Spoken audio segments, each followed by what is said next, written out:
to the only source you need for topics and toy news. This is Gen Z Report. Joining us live, the ultimate Marvel Legends and comic collector. He's got the power of youth. He's got the stories. It's Ashwan. Next up, the master of SH figure arts. His collection is legendary, his knowledge unrivaled. Say hello to Zion. And leading the charge, the one and only, the fearless McFarlane apologist and the agent who never sleeps. It's Agent Zman.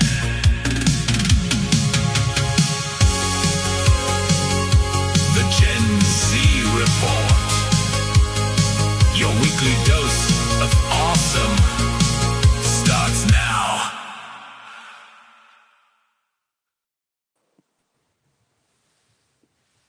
What is up, everyone?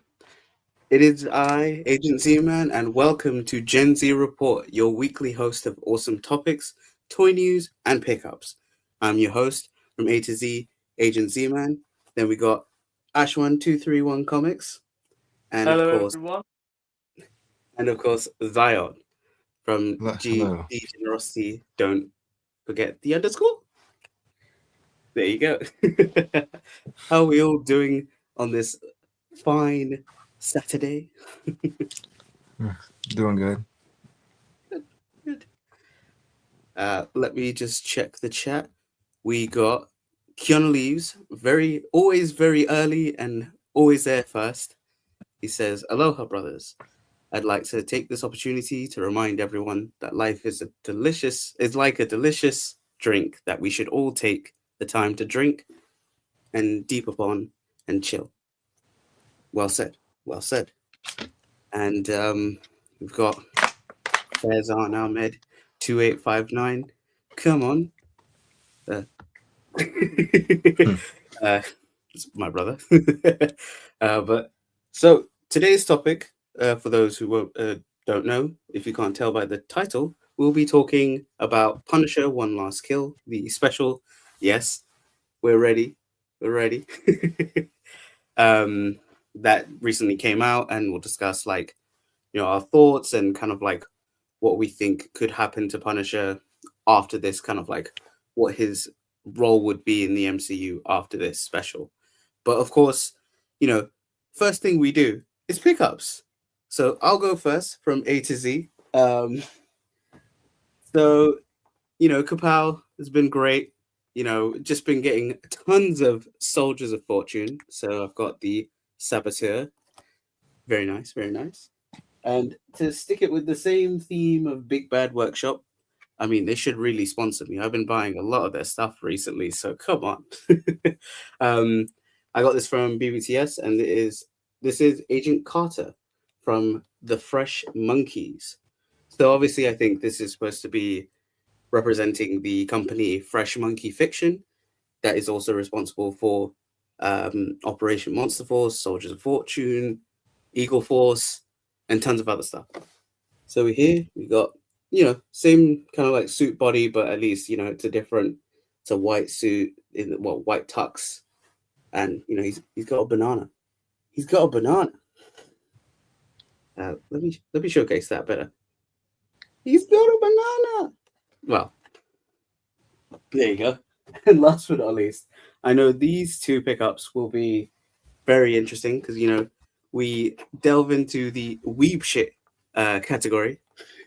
And it is the Storm Marina, Bucky, and Yujiro Hanma. I finally caved in. Someone on eBay had both of these together, and I managed to get a good deal from these. So this is my foray into Storm Marina. I do have the Storm Collectibles AliExpress versions of Yujiro and Bucky, but that's fine. Now I've got the official Storm Marina stuff, so I'm excited for that. But that is my pickups for today. Now over to Ashwan. Right. Hello, guys. Haven't got any figures this week, but I will say I've been pre-ordering some stuff. So I'll give a little sneak peek. I won't delve into who the characters are, but let me just say I have 4 Marvel Legends on pre-order. So 4 separate Marvel Legends. They could be 2-packs, single releases, whatever. I've got 4 separate Marvel Legends products on pre-order. So maybe you can guess what they are. As of 2026, late 2026, I will be collecting 2 more lines. And so I have pre-ordered 2 figures from each of them 2 lines. And the first line, even though some people may not like this, it's Todd McFarlane's Mortal Kombat. So I know I tend to be part of the minority that hates McFarlane stuff, but I'm not going to start collecting the DC stuff, don't worry.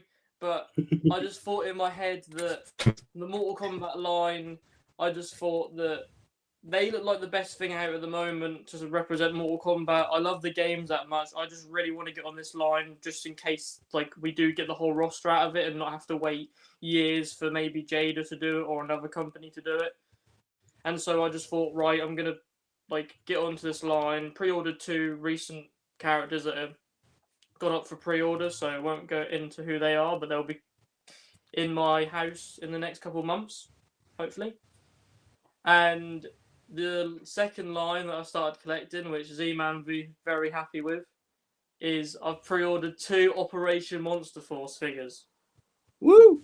So another line that I wanted to start collecting just because seen Z-Man show him off, so maybe it's his fault, so maybe I'll blame him, but saw 2 of the figures and just saw is it Big Bad Workshop that they're called? Yeah, Big Bad Workshop and also Fresh Monkey Fiction. It's the same thing. Oh, okay. Their whole figures that they make, I just felt like they looked really good, and one of the lines I really want to collect, but unfortunately they're all sold out, so I haven't pre-ordered any of them or got any of them. But I really want to get a whole faction or a whole shelf of the Crimson Moon personally, just because I like the whole Crimson Moon faction and that whole thing. So hopefully I can get myself them. But of course, I pre-ordered 2 Operation Monster Force figures. You could probably have a guess who they are if you've kept up with pre-orders recently, but I guess we'll just see who I get. But of course, clues in the name, Ashwan 2 Comics. So we're here to talk about comics. So let's get into comic pickups. So this week I did get a fair amount of comics, but just more so for it's easier for you lot, and also I make videos on my YouTube every week with my comics I pick up that Wednesday, and sometimes I tend to go in the day after, and I sometimes go in and get a bit more that I don't put on my video. So I'm going to show them off here and on Dan Who's live as well. So I'm going to show them off now. So I got Wade Wilson's Deadpool issue 2, which came out a couple weeks, but I saw this cool variant in the store on Thursday. So if you know, then you may know who the artist is on this, because I didn't realise until I searched it up. But the same artist who done this was the same one who does the art for Exquisite Corpses, which is a trade it's a series that I've read, which is very good. And so, cool art on it. Nice. I've also linked your latest pickups of comics in the description or in the comments. So if you guys want to check that out, it is right here. So make sure you click that link. But anyways, so this comic, John Morrissey will appreciate this a little bit. Maybe some other people will. But I got an older comic, which is Iron Man, issue 86. So nice. A cool older comic. So you might not be able to tell, but there's a little bit of little bits of dentage and a little bit of tear in some of the bits. But it looked in my opinion, I'm not gonna read this. Yeah. This looks from if you just first glance, this looks fine, and so it doesn't bother me. Yeah. This looks perfectly fine. it's gonna, because I also, so my comic shop got like a couple of older issues back, so I had like Mm. older Daredevil, like all bunch of other stuff, and it got this as well as issue 87. So 87 and 86 are basically two issues that coincide with each other because it's literally like the same thing going on in both issues. So Iron Man fighting the Blizzard. So 87 I will most likely will be in either next week's comic pickup video on Wednesday or on Gen Z Report on Saturday. So you'll see that. Last like normal issue until I get into another thing that I got is keeping it on theme. This is why I kind of bought it, just because I wanted to keep it on theme, and saw this issue 1 here and thought it was really sick. Punisher issue 1 Wait. from, I think this is like late 90s, early 2000s, I think. Yeah, I believe because like that art style is very like, I'm not sure. Yeah, it's the Marvel Knights run. Like it's just as Marvel was getting out of like the whole, oh, we're bankrupt, and we're kind of like getting back into the comics because like Marvel Knights was kind of like one of their biggest kind of like forays back into like being success. Obviously, Spider-Man was like a cash cow, but you know, Punisher, Daredevil, Black Panther, Black Widow, and like a lot of characters from the Marvel Knights run. That was when they went like super like popular. But yeah, awesome. But yeah, last single issue, and then so every week I normally tend to get a trade, but I thought I'd change it up this week. And so every Thursday when I go into the comic book shop, I tend to go with my grandparents, and so they normally like treat me to some like books and stuff. And so I tend to get a trade every week because my granddad buys me one. But he said that I could get this because I have, so at the at my comic book shop that I go to, when you buy 5 trades or 5 books or whatever kind of book, kind of just comic or whatever, you then after you buy 5, you're gonna get £5 off like the 6th one. Oh, And nice. so this is a bit bigger, but my granddad got me this. Oh, it's that's sick. Daredevil: The Illustrated History by Alex Segura, and it's just like all of the old like Daredevil stuff. Like it's just talking about like his costume and like there's a cool little Oh yeah, cover Alex there. Ross. Yeah, like this is the thing, so it's like I don't know if you'll be able to read it, but I'll read it off for you. So like the Devil of Hell's Kitchen, then it's the costume, then it's the supporting cast and rogues gallery, then something about it says like he's my brother. Then chapter 5 is Go West Young Man. Chapter 6 is Hitting the Bullseye. Chapter 7 is Miller Time. Chapter 8 is Born Again. Oh, Chapter 9 is Picking Up the Pieces and A Fall from Grace. And then chapter 10 is The Modern Devil. So ooh. it just like it gets into like everything to do with Daredevil. Like this is a cool little page I like as well. Him and his yellow costume. Like this will take like a fair bit to read because the thing is like this has like comics in it as well as just like there's a little like description of what's to happen. Then you flip the next page, and it just goes into a whole comic about Karen. Oh wow. And so it's got like the whole just like a whole comic page, and then you've got the owl. No. So yeah, it's just like I saw this in there, and so sometimes what happens, like just because I go in there a fair bit, but also like of course other people go in there, that sometimes depending on the item, it will like sell rather quickly. And Yeah. I think it's been in the comic shop for at least a couple of weeks, and I like, and when I initially saw it, I was like, Granddad, like, could I get this week? And he said, right, in a couple of weeks, like in 2 or 3 weeks, you can get it, like, and then of course he won't get me anything for like the next couple of weeks afterwards. And I was like, okay, and I just didn't expect it to be in there still. just because like for what it is and for like the whole thing of like the whole era of Daredevil within one book, I just expected it Yeah. to be sold, and Mm. so I was rather lucky to get that. And now I've I don't know when, I may take it to college on Monday and look at it, but like it's so many pages that I just don't know like whether I'll be able to get through it. But yeah, that's my mission now though. So. Feels like that's a proper mission, you know, should you choose to accept it. Uh, and like we should like always like each week see where you've gotten into, like where your progress is in this mission. But that's awesome. Just wanted to, we got virtual Dave 26, or Andrew. Good evening, lads. Good evening. I recently was on a stream with him and Jay talking about the McFarlane reveals, which we'll talk about a little bit today. um, and I'll put that link in the comments for you to check that video out, everyone. But we have my brother, my other brother. Let's go, Zman. There you go. Then we have Mr. Mikata with the YouTube icon. That's pretty sound. And then finally we have Damien Ristori. Catch up later on the replay. Babysitting in Eurovision tonight. Ooh, Eurovision. Never watched it.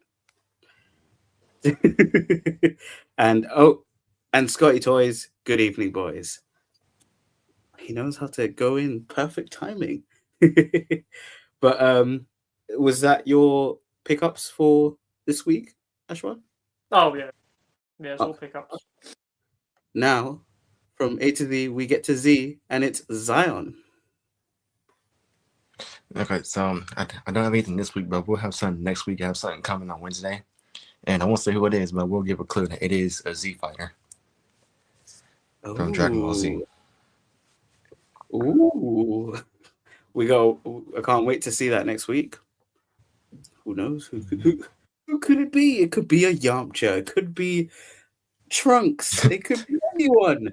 Leave your kind of thoughts or kind of idea of who you think this could be in the comments down below, and we'll see if you're right. Yeah. We'll see next week. Yeah. Okay. So that was the end of the pickups. So now we move on to the toy news. So let's get straight into that. Well, there we go.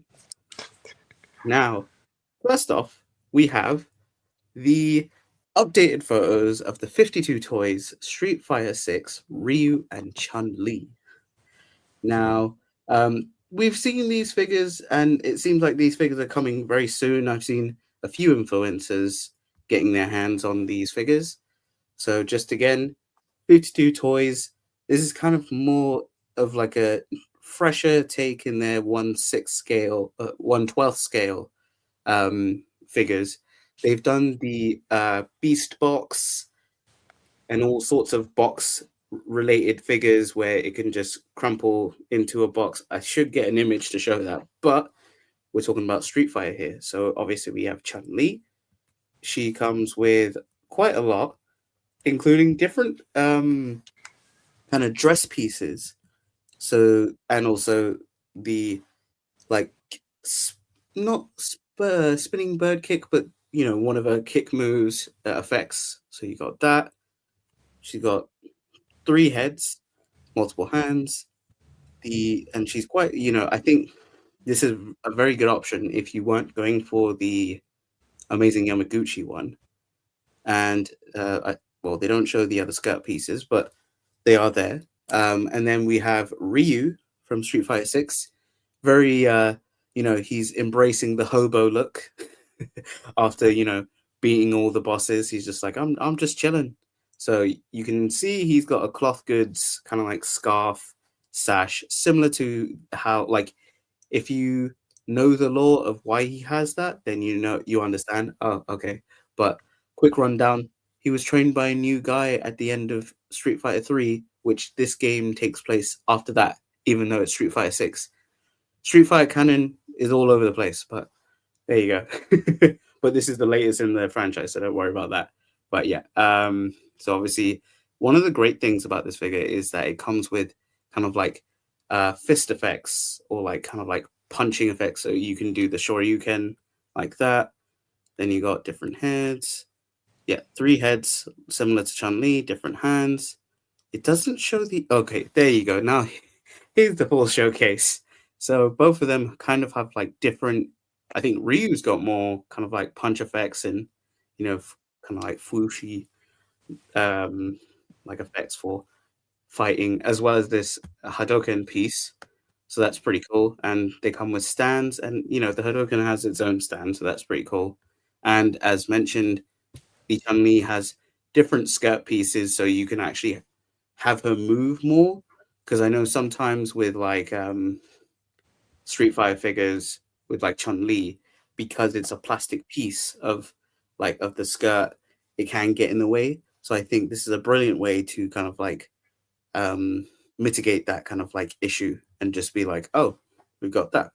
But yes, so here we have the Chun-Li and Ryu from Street Fighter 6 from 52 Toys. Will you guys be picking this up, or is it a pass? For me, it's a pass. Okay. I won't be getting this just because, like, I don't have a connection to Street Fighter as much as other people. Of course, I have some of the Jada figures, but that's the only line I'm going to go into Street Fighter because I haven't played this game. And, like, if I played it, then I would maybe consider getting these, but it's also, for me, it's the price point and also whether I really want it or not. And personally, I don't mind Ryu with a beard, because I think he does look kind of cool. But at the same time, I do like the one where he's in his full gi. Yeah. Like the original Street Fighter ones where he's in his full gi and he's like... And then most of their looks in them games I prefer. But from these images alone, like... Because I'm assuming these are on the higher end price-wise, because you get a lot of stuff. And it seems very... Yeah.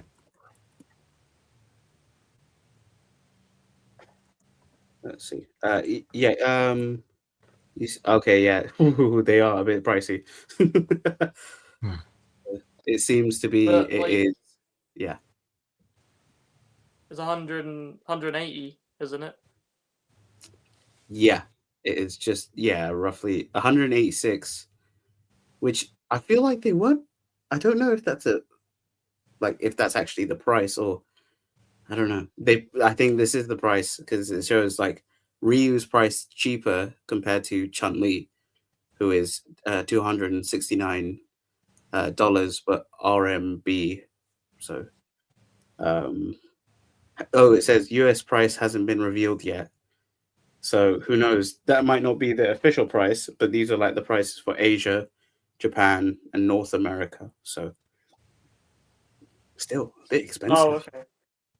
Yeah. Well, if that is the price, then of course they seem fairly pricey, and so instantly I'm out. But like, it's the main thing. What is like kind of annoying about the figures, of course, how pricey they are, but also that if I did care about Street Fighter 6 even more and I wanted these, they're like, I do like them very much. They do look very cool, but the fact that they're 180 each seems a lot to me. Yes, but like accessories wise though, you get a lot. Like I get why they're a bit more on the pricier side because you get a lot of stuff with both figures, and it's what you tend to get with figures like that. And but personally for me, I can't justify. Didn't mean to say that. Paying that much money, but yeah. Well, fair enough. And Zion, I think you said pass already. Yeah, because I know you're not like Street Fighter like inclined, as they say.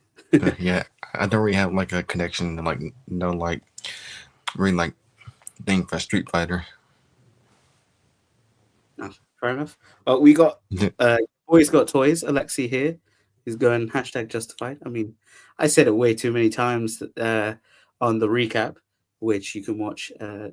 Like I'll find the link and put that in the comments. But it was there yesterday. There you go. And we have Jay's toy collection, which again I did his stream yesterday, and he sung my theme. Zman, Secret Agent Night Out. Exactly. Man of mystery, when does he sleep? He's the one they call Agent Z-Man. Well, that theme has just been playing in my head for the last month and a half. Everyone's got it in their head. I'll use it somewhere. That should be your ringtone on your phone. Yeah, exactly. And then we had Andrew or Virtual Dave guessing that it's the new Vegeta. You don't have to say. You don't have to give the satisfaction of revealing it, but maybe blink once or twice. But yeah, so obviously for me, I thought these were going to be on like a not cheap, but at least okay price. But it's borderline more expensive than the Storm Collectibles versions and the Amazing Yamaguchi one. So it's like the only one I'd probably get is Ryu. I mean, I'd probably get Chun-Li as well, but because of that price, it's just no thank you. But I do want to show what 52 Toys usually puts out because they recently did a reveal of a new Predator action figure. They do normal figures, but they also do these cubed figures where it like crumples into it can crumple down into a cube. I'm trying to see where it is. Oh, here we go. Let's see. So this was revealed. So we got a new reveal of the Predator 52 Toys Mega Box. This is their one where it's like, oh, it's an actual action figure. So it's like, oh, look at this. This is pretty cool. And, let's see, we got more shots. So you're probably wondering, what is this weird translucent box here? Well, and also look at these accessories for this figure.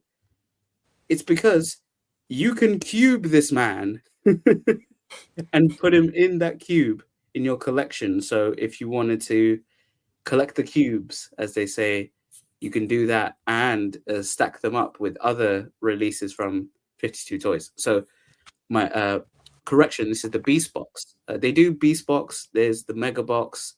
There's so many boxes they do. But yeah, so they're doing Predator, and it seems like he's going to be coming with a lot of accessories and obviously with the storage box. So yeah.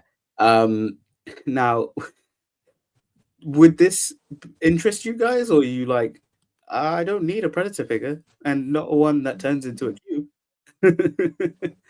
But yeah, what are your thoughts on this reveal from 52 Toys? I'm out. Just the whole Punisher IP I like. I like the Punisher feel. I like the Punisher Predator. Keep it on topic. The Predator films I like, and just the Predator character alone I really like. But it's just the whole cube thing just takes me out of it because it might as well just be a Predator Transformer at this point.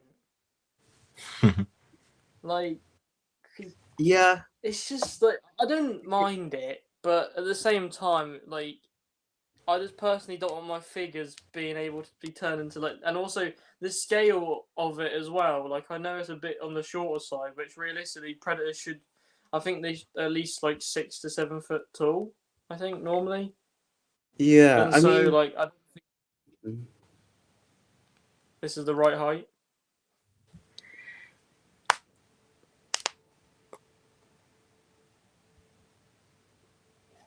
Yeah. Yeah, that is 16 centimeters, so usually similar to Marvel. Well, it's actually shorter, but yeah. Yeah, he should be taller. But yeah, what about you, Zion? Are you kind of like, oh, what is this? What is this freak of nature? I don't need to transform a predator. Yes, exactly that reaction. Yeah, I don't really need this, so there's no need for me to get it because it would just look a little strange. And plus, there's a lot of better options for it if I want a Predator figure. That's true. So, of course, there's 2 strikes on 52 toys. No one want. Well, we don't want these kind of weird figures. I mean, I say that, but I do have one of their figures, and so we've got the price for this one. This one's 53.99 and expected August. It's not too bad, but yeah, it's a bit, still kind of like you can definitely get a Predator cheaper, like a Predator action figure cheaper. So there we go. And this is from Alien versus Predator Requiem. So if you want to know that, there you go.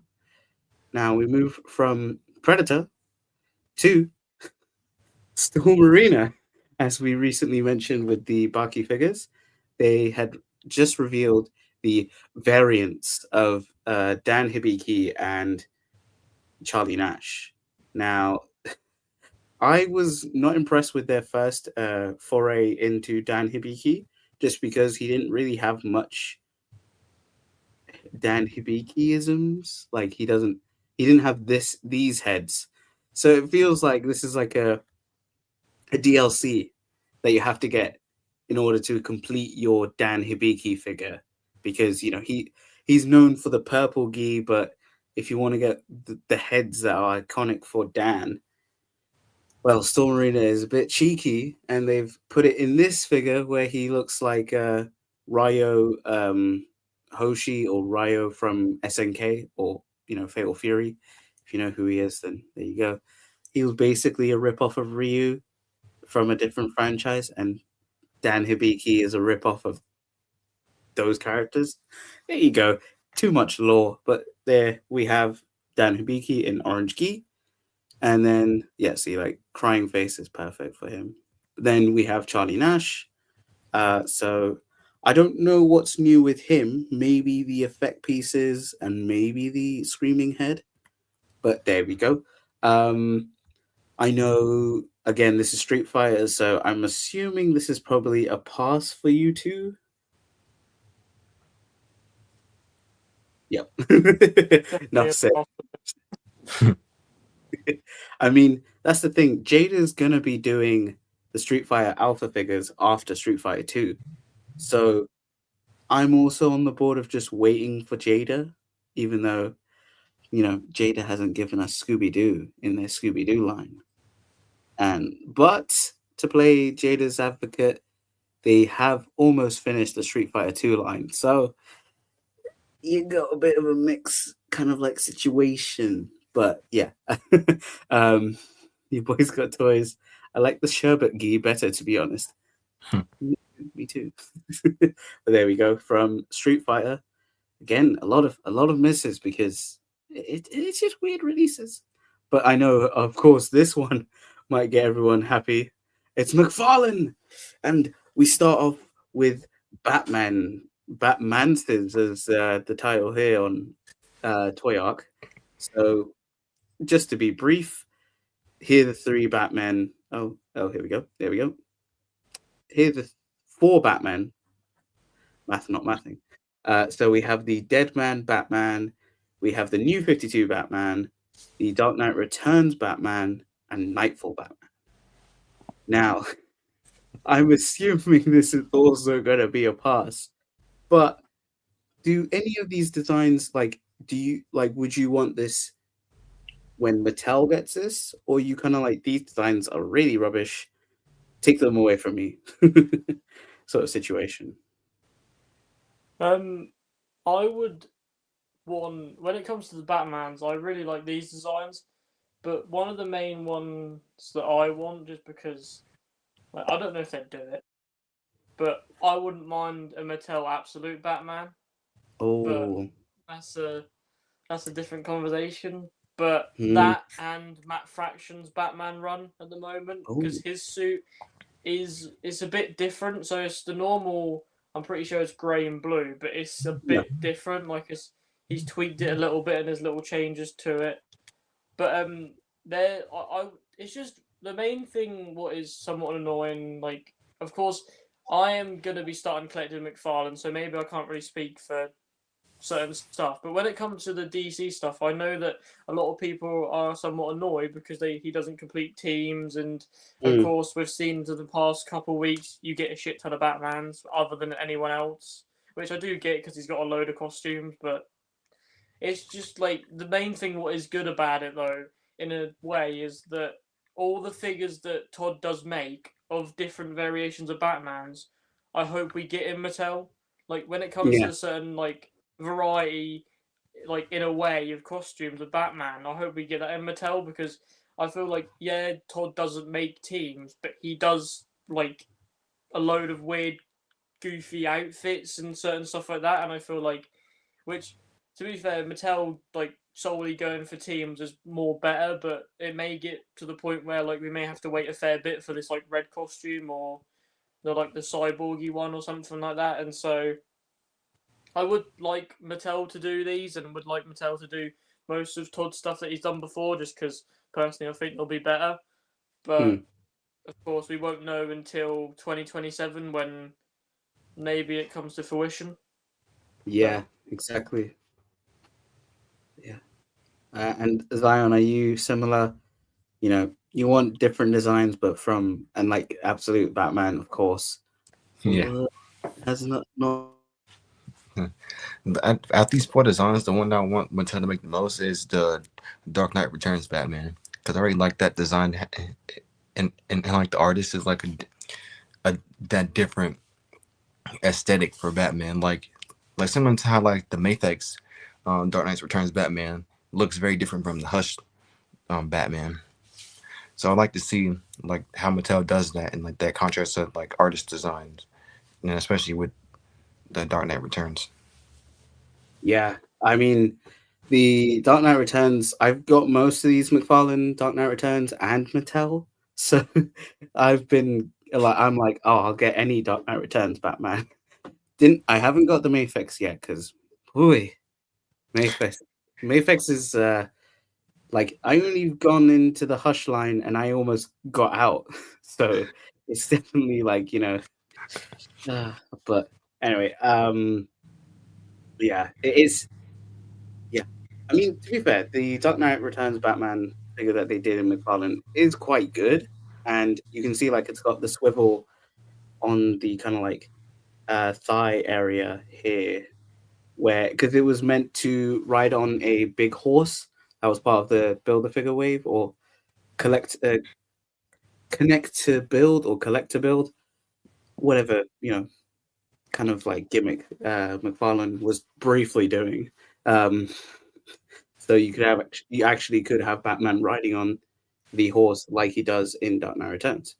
But yeah, out of these, I was tempted on the Azrael Batman, but I don't know. I feel like Mattel's going to give this to us soon, just because we are getting a Batman Nightfall trilogy animated films.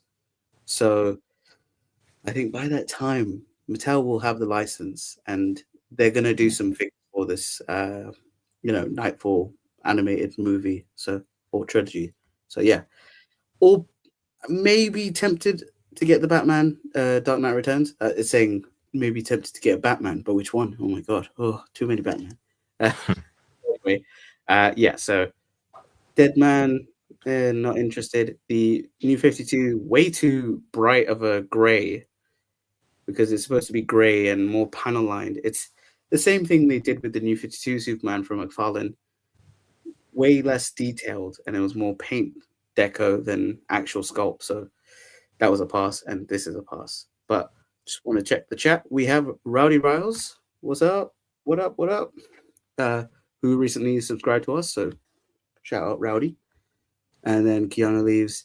I love this for all Batman fans, but I'll pass. I've seen too much of the Cape Crusader from Toddy Mac. haven't we all?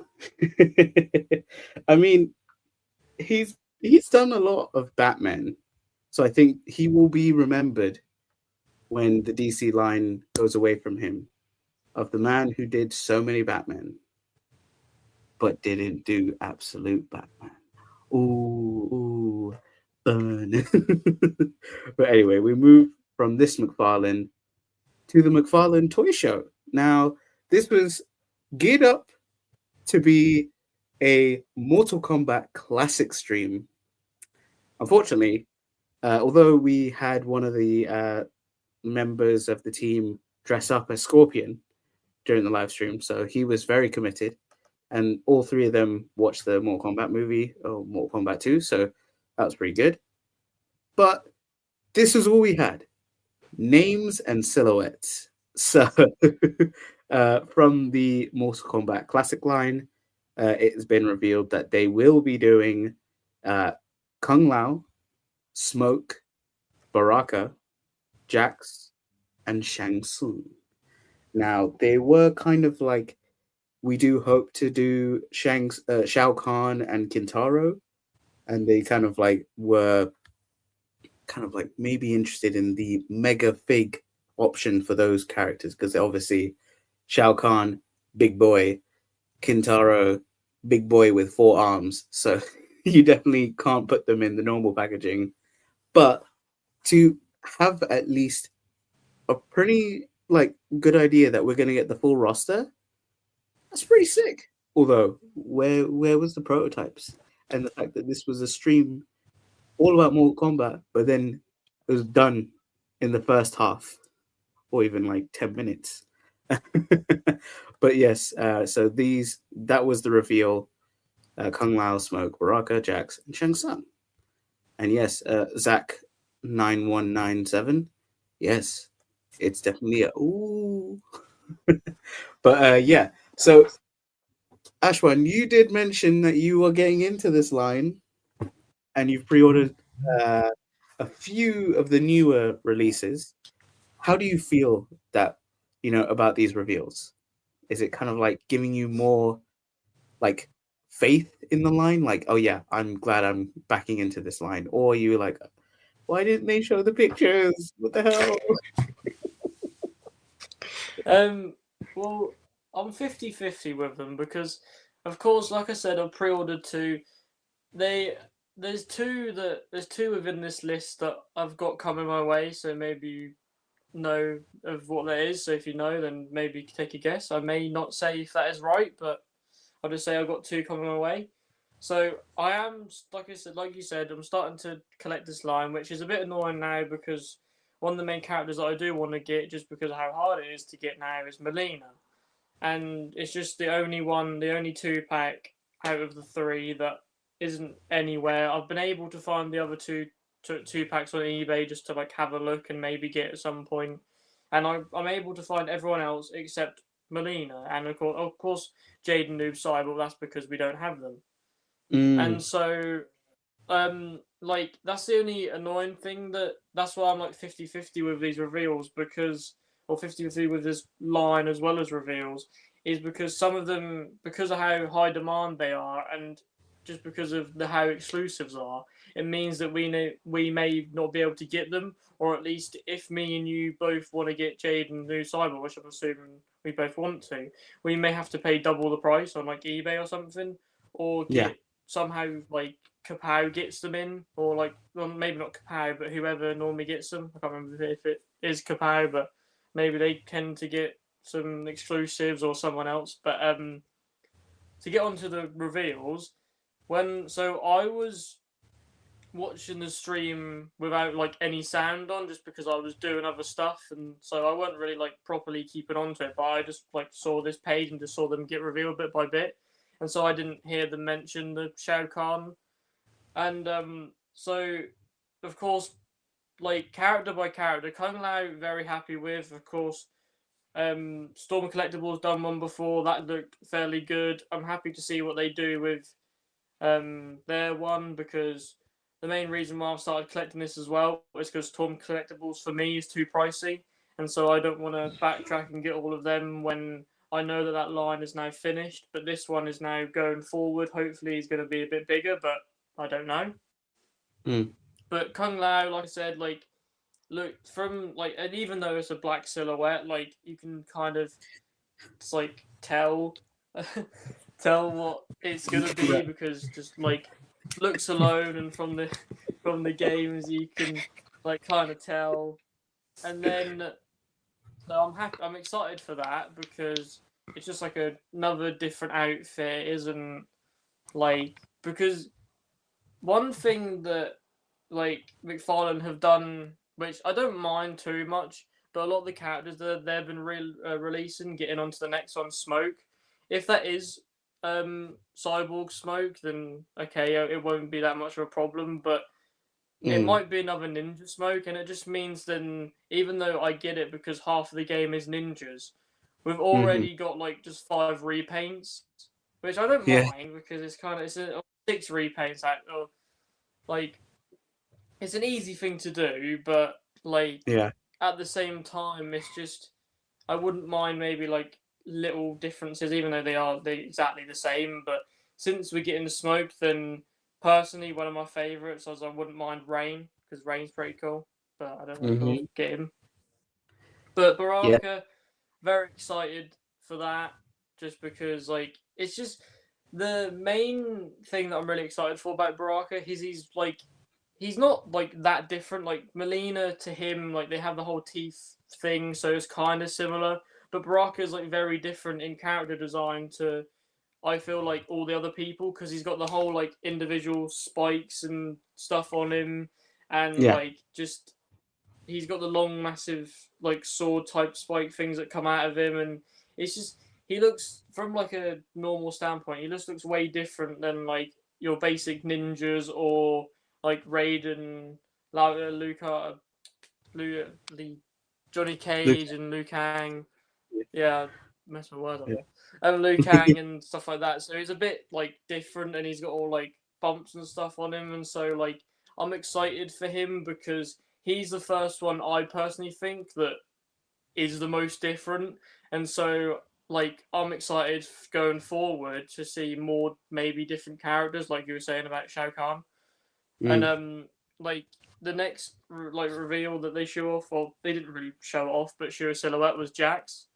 And the only thing that I don't know what they'll, even though like I have a feeling in my head what they're gonna do, is that this will be the one with just normal arms, and they'll re-release it with metal arms.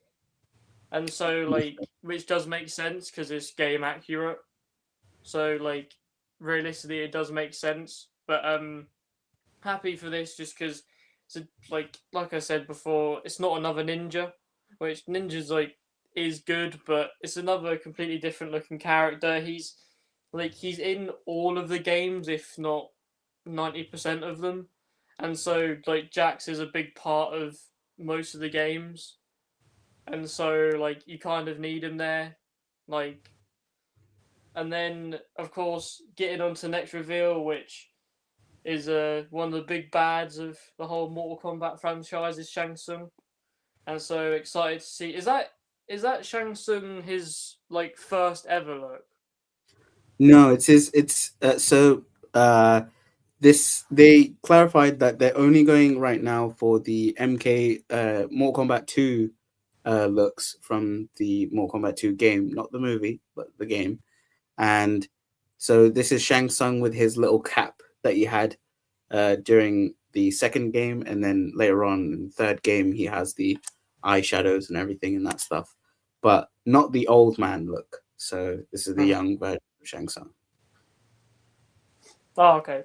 Well, I'm excited for him because it's another character, it's another like bad guy, because like the main thing because realistically you've got good guys and bad guys in Mortal Kombat technically, but at the same time they're not all good, and they're not all like, if you think about it, on the bases they're not all that good because they're like throughout the whole thing they're like still killing people even though they're bad guys. But like when you have the whole Scorpion Sub-Zero thing, they're normally fighting against each other, but they're both, I think, considered bad guys. There's not really a good guy between Scorpion and Sub-Zero if you think like, yeah, backstory wise, like if you go into the whole like Hanzo Asashi and you go into the whole like family thing and that, then yeah, there is kind of that whole storyline. But like at the same time, it's I don't know, but I want to just see more from this line, and like you said with Shao Kahn and Kintaro, and like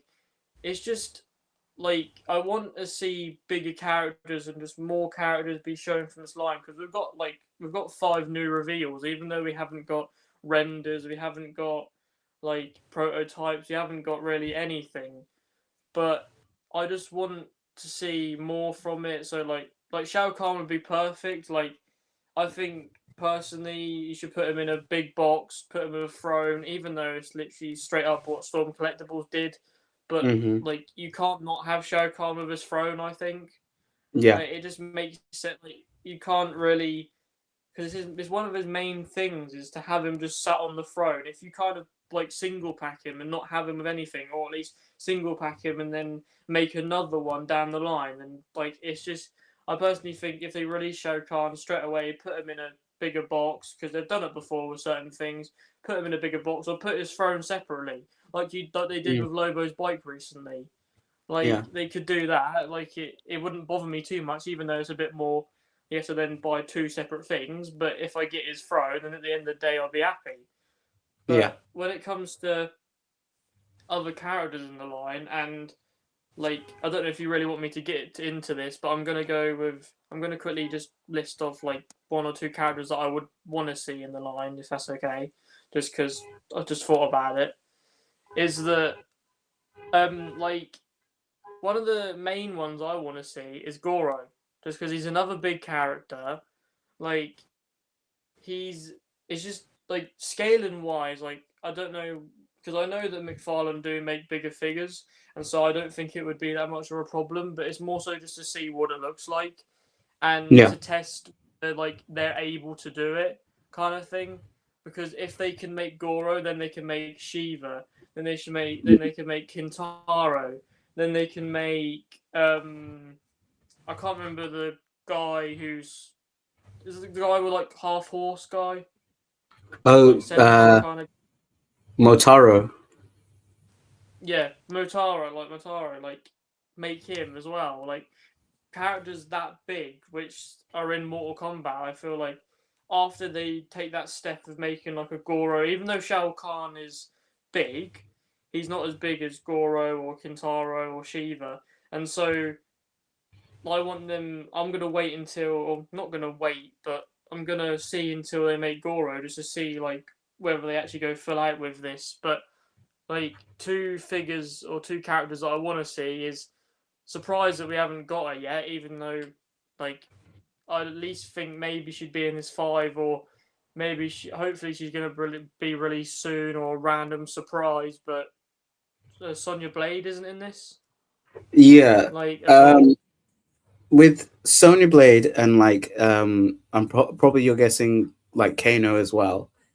Mm-hmm. They did mention this on the stream that they're only focusing on MK2, and they said obviously Sonya Blade and Kano weren't playable characters in that game, although they do appear in the backstage, like in the stage where Shao Kahn is on the throne. They're both chained up, and that's their appearance. So they were like, we can't do them yet. They didn't have the rights to do them yet. But it seems like they do want to eventually go. I think one of the main takers was like they eventually will want to do like other games, or move on from MK2. But to yeah, and they had said that they want to do the kind of like player 2 colors as well. So they're kind of going on the same board of like Jada doing like player 2 variants of certain characters. But yeah, yeah. So yeah, it's definitely a weird kind of like, A, we don't get the renders, and B, it's like, yeah, the smoke is going to be the ninja version, not the cyborg, which it's like, we want the cyber ninjas next, as you got 3 official ones, 2 potential like variants that you could do and be like, yeah, we just did it, like Cyber Sub-Zero and technically Cyber what's his face, Cyber Reptile. He's the easy variant, but yeah. Just wanted to check on the chat. Rowdy Riles, I have nothing nice to say about McFarlane stuff, so I'm just going to watch quietly. Yeah, you're not wrong. And Alexi, again, I attend the McFarlane Haters Ball every year, but I think they could do a good Shao Kahn. And of course, speaking of McFarlane, we have the biggest hater of McFarlane here, Dan Who Reviews, who goes, boo. I think you mean boo earns, you know? Yeah, okay. But yeah, so obviously me and Ashwan are going to be getting into this line. Let's hope the releases are better. I mean, the only two that are kind of outliers, like you mentioned, were Noob and Jade. They were only released on GameStop, like they were GameStop exclusives, and of course in the UK we don't have that. So anyone in America, can you hook us up? Both me, Ashwan, Jay, and Virtual Dave. We need a Noob and Jade, so let us know. But Dan Who's going, I was saying Blue Ones, yeah. Were you? Because then you go, Ashwan, don't do it. I mean, he's already pre-ordered, so you can't stop him. But yeah, Zion, you got any quick thoughts on these McFarlane Classic Mortal Kombat figures, or are you kind of like, no, thank you. I'm gonna pass on these, but then I'm glad that that there will be like completing like at least like a full roster of like the of like one of the games. Yeah, that's good to see. Where like it's always like good to see when like companies always like complete like a roster or like a team for like collectors who are like really passionate about that, and I'm glad to see that they're doing this for it. Yeah, absolutely. Ashwan, you've got a threat from Dan. He's gonna contact you, Dan. So let's save Ashwan. So there were some other McFarlane reveals, but I know even I was like, really? I think one of my highlights was there's the Helldiver stuff. I don't know. These are part of that scary thing. Doom statue with cloth goods wired cape. From Todd's Mods, Plastic Man. What? That's all I can say. I was like joking, I can put it in my pocket, and I'm like, why would I do that? Penguin looks wow. more. Yeah. Oh, Farmer Superman. If you, what the hell? he's literally got a. Is that what you would call a hoe? A hoe. Yeah. and then Mr. Mix's Piddling. Yes, exactly. And I was jokingly, you could actually get this figure, pair it with your groundskeeper Willie from the Simpsons line from Jack Specific, and you can make your own farm with these two and be like, yeah, they're maintaining the farm. Anyway, stupid, weird release. I don't have any nostalgia for Super Friends, but at least you're getting new characters like Black Vulcan. So that's pretty cool. Wonder Woman. Evil Wonder Woman. You can tell how evil she is because of the eyebrows. Is that really what they did in the show? Okay. I think this was like Fortress of Solitude Superman or Very Translucent Superman. I might get this just as fun. Phantom Zone Batman. They're really grasping at straws now instead of giving us new characters. It is what it is. Savage Dragon, and then they had these like American football figures that McFarlane's doing. So there we go. Story, we'll probably pick it up next week, but there we go. McFarlane. Now, we haven't really talked about this line Valaverse. So they're doing a new Valaverse Premium Splinter Cell 1/12 scale Sam Fisher, and it's from Splinter Cell Blacklist. And this is not the first company, and it probably won't be the last, that is doing a Splinter Cell Blacklist figure, because I think Amazing Yamaguchi are doing one, and another third-party company. So there we go.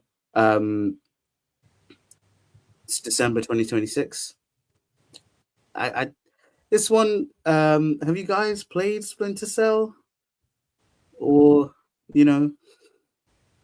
have any sort of like nostalgia to it? Or is this just like what the hell is this? What the hell is this? I've heard of it, but I never played it before. Okay. And Ashwan, I'm assuming same situation. Yeah, I know of the game. I just haven't played it because one of my friends likes it a lot, and used to play it when he was when he was a bit little, and so he liked it a fair bit. But it's just because I'm not familiar with the game, I won't kind of be getting it, kind of thing. Yeah, fair enough. And for me, I'm not getting this, but I thought it was an interesting thing that 2 companies or 3 companies are doing the same look and not even going to different games for it. Strange. And especially there's a lot of stuff with Valaverse. Don't need to go into it, but yeah. But yeah, if anyone wants it, there you go. But now the last news is very very of topic, which is the Marvel Legends One Last Punisher, or One Last Kill Punisher. Now, we saw this revealed during this week, and they showed like the description we'll definitely talk about later, but here is the figure. I think this is an upgrade compared to the one that we got for Daredevil Born Again, just because the face looked a bit soft on that. But and especially this comes with more accessories. So yeah, I'm probably picking this up. We'll get into details of the look and that stuff later on when we discuss the episode. But what you're kind of are you gonna buy this or are you gonna skip this? Personally, for me, I'll just say that this may be one of the 5 pre-orders that I may have done. 4 or 5 pre-orders. It may have been one of them. I guess we'll just see, but it might be one of them. But it's just this. I got the first one. I'm showing off here. I got the Born Again one, but it's just when it comes to there he is. Looks a bit like sad puppy dog. A lot of people were saying, but yeah.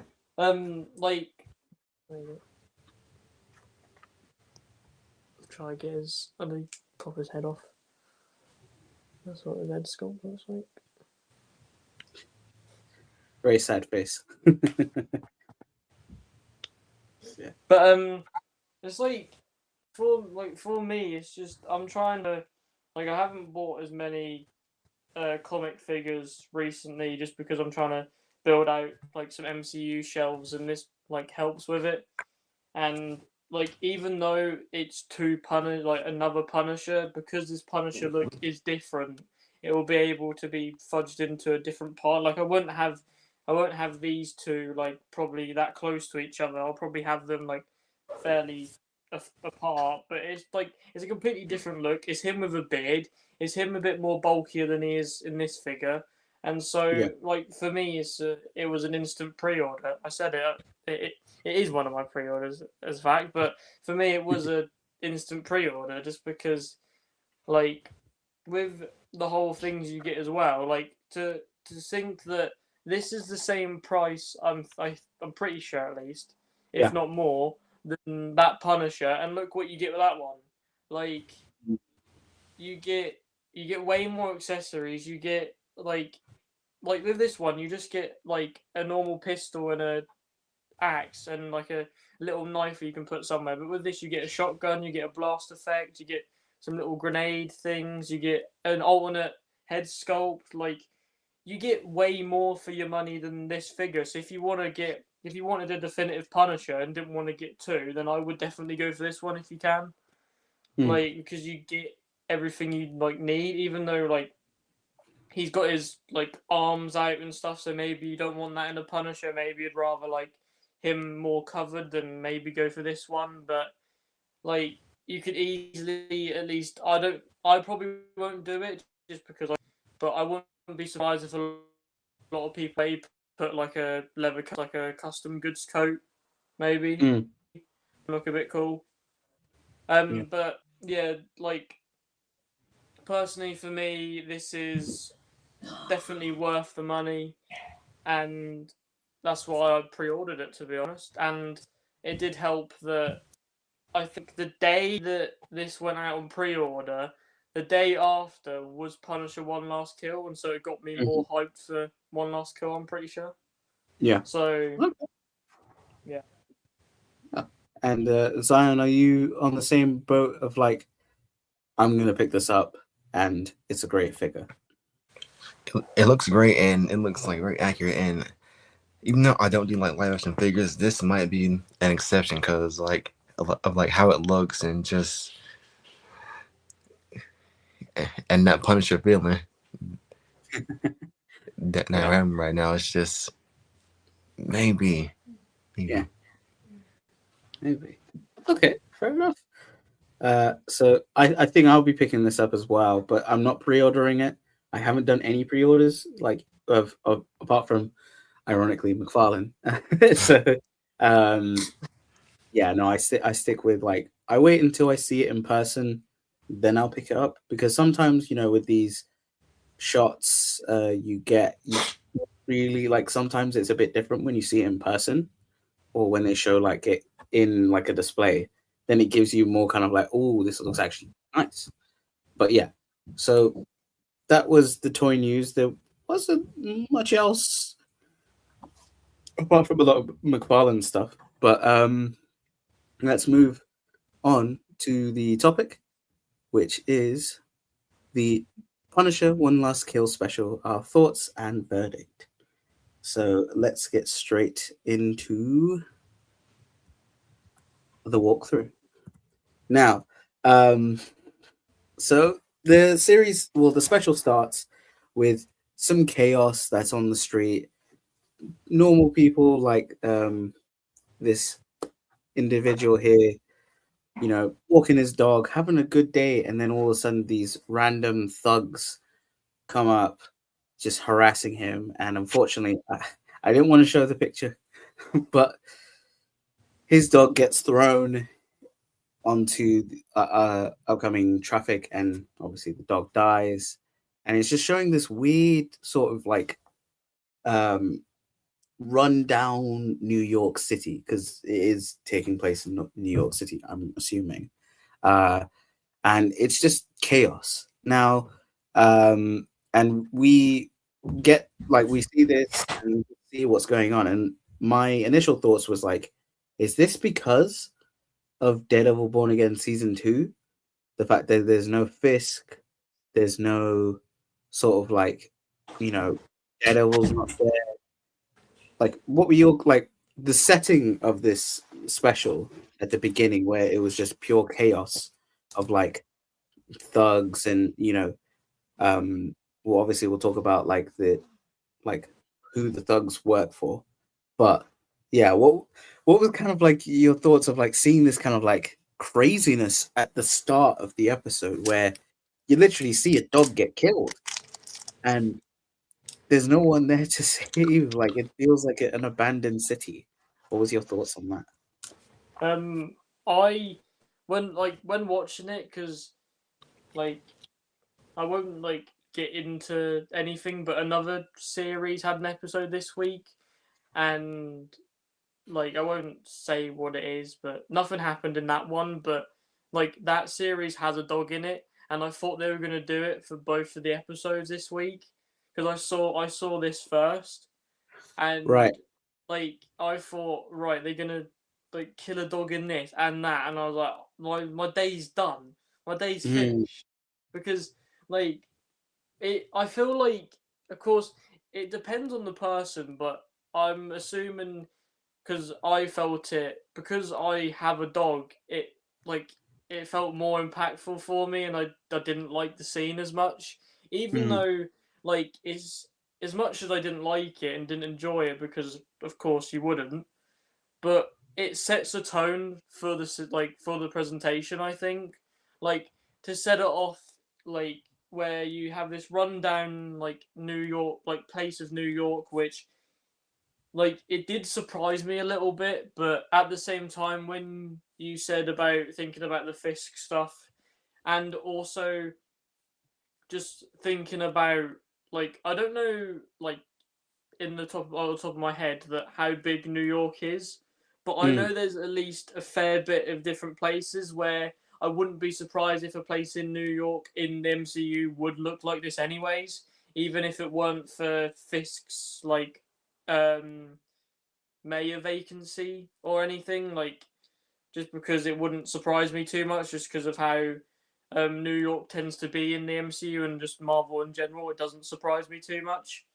But going from this, of course, to what else happens in the presentation, it starts off the presentation so well and just sets a tone for the entire presentation, I think.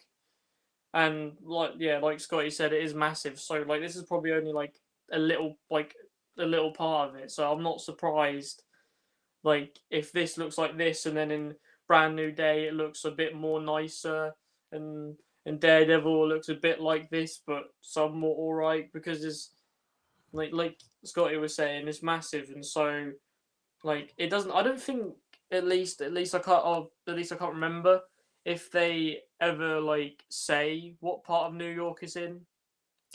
I mean, I think there was if you know in New York the area around it probably, but they did wide shots the city and everything, so it's very vague of where, unless you live in New York, you'll know where it is. I think I know where this is at based off of a scene that happens later. That's kind of like a weird big brain realization that I'll get to that scene because it's kind of odd what I realized. But yeah, so we had this scene, and it's definitely a very striking and impactful, no pun intended, sorry, scene where you have, you just see it just like you said, it sets the scene and it's very dark.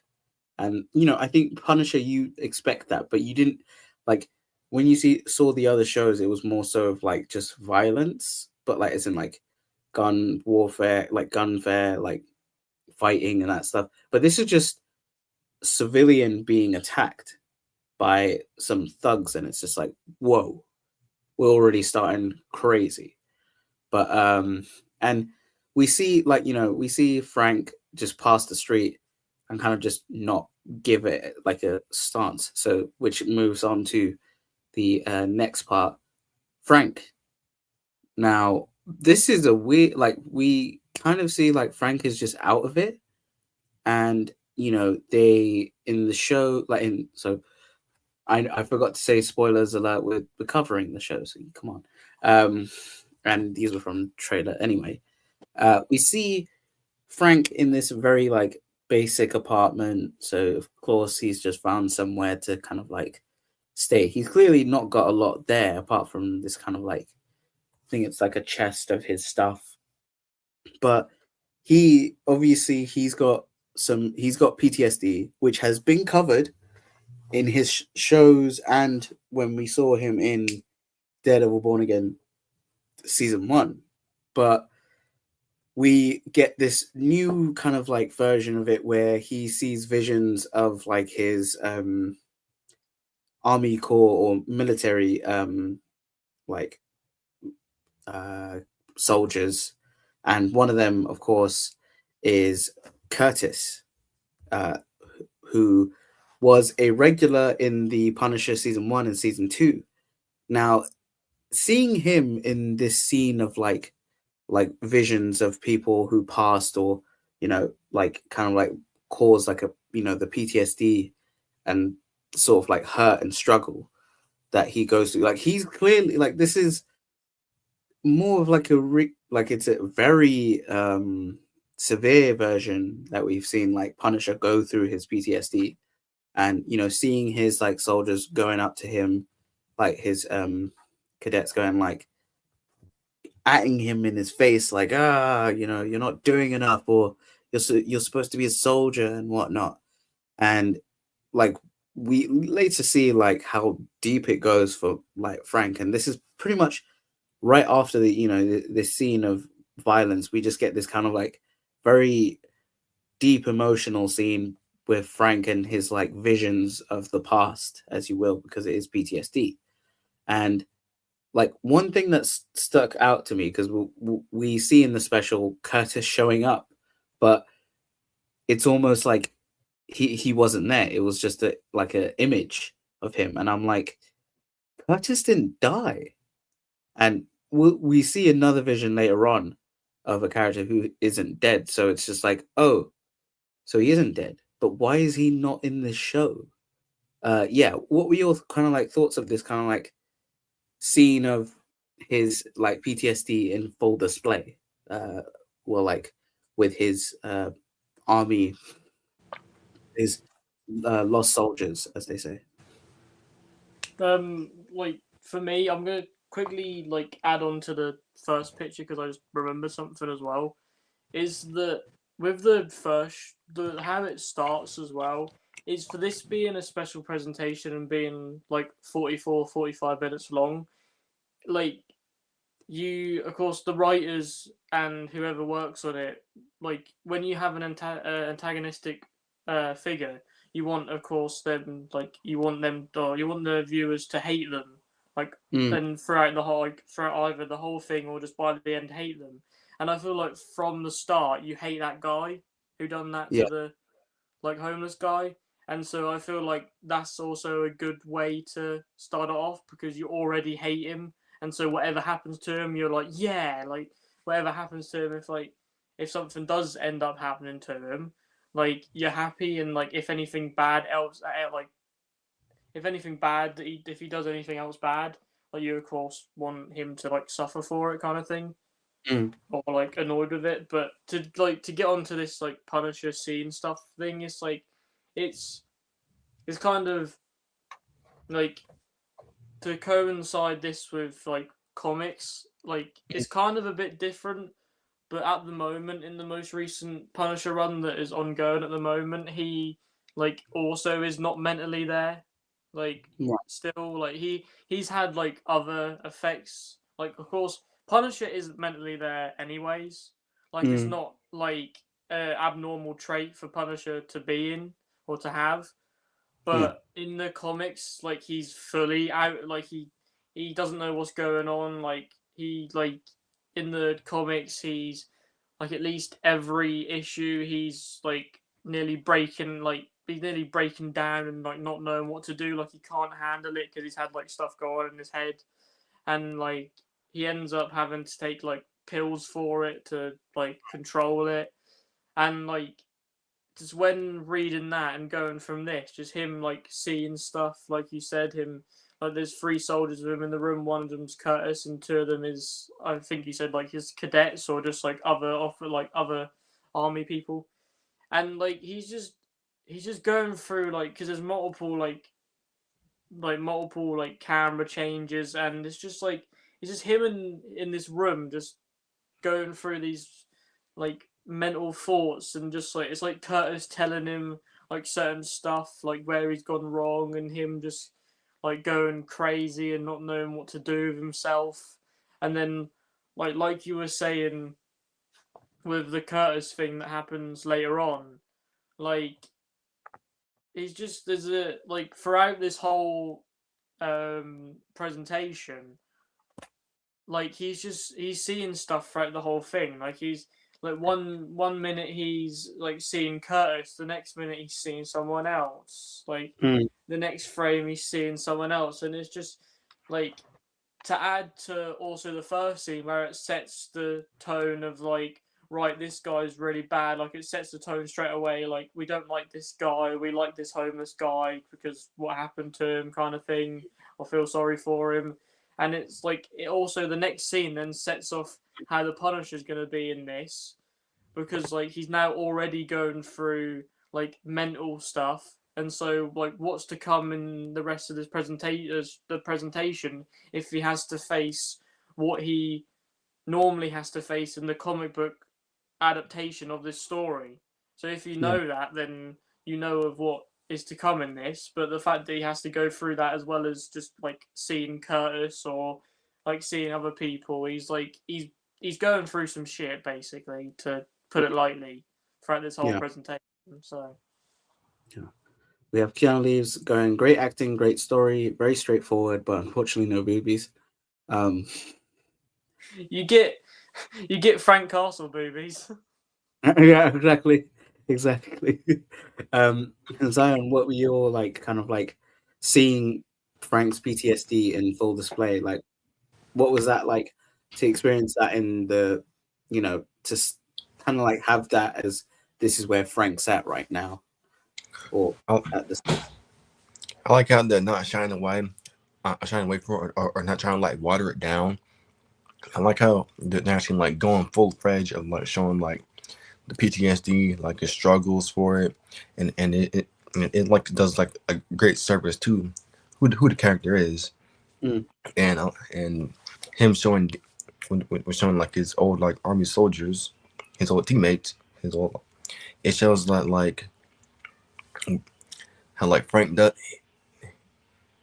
They're kind of like in like an outside but inside voice to how like Frank is doing like right now with like currently with himself, like how he's like basically like giving up on like everything, and even in the special later shows like how he's like he's like giving up, and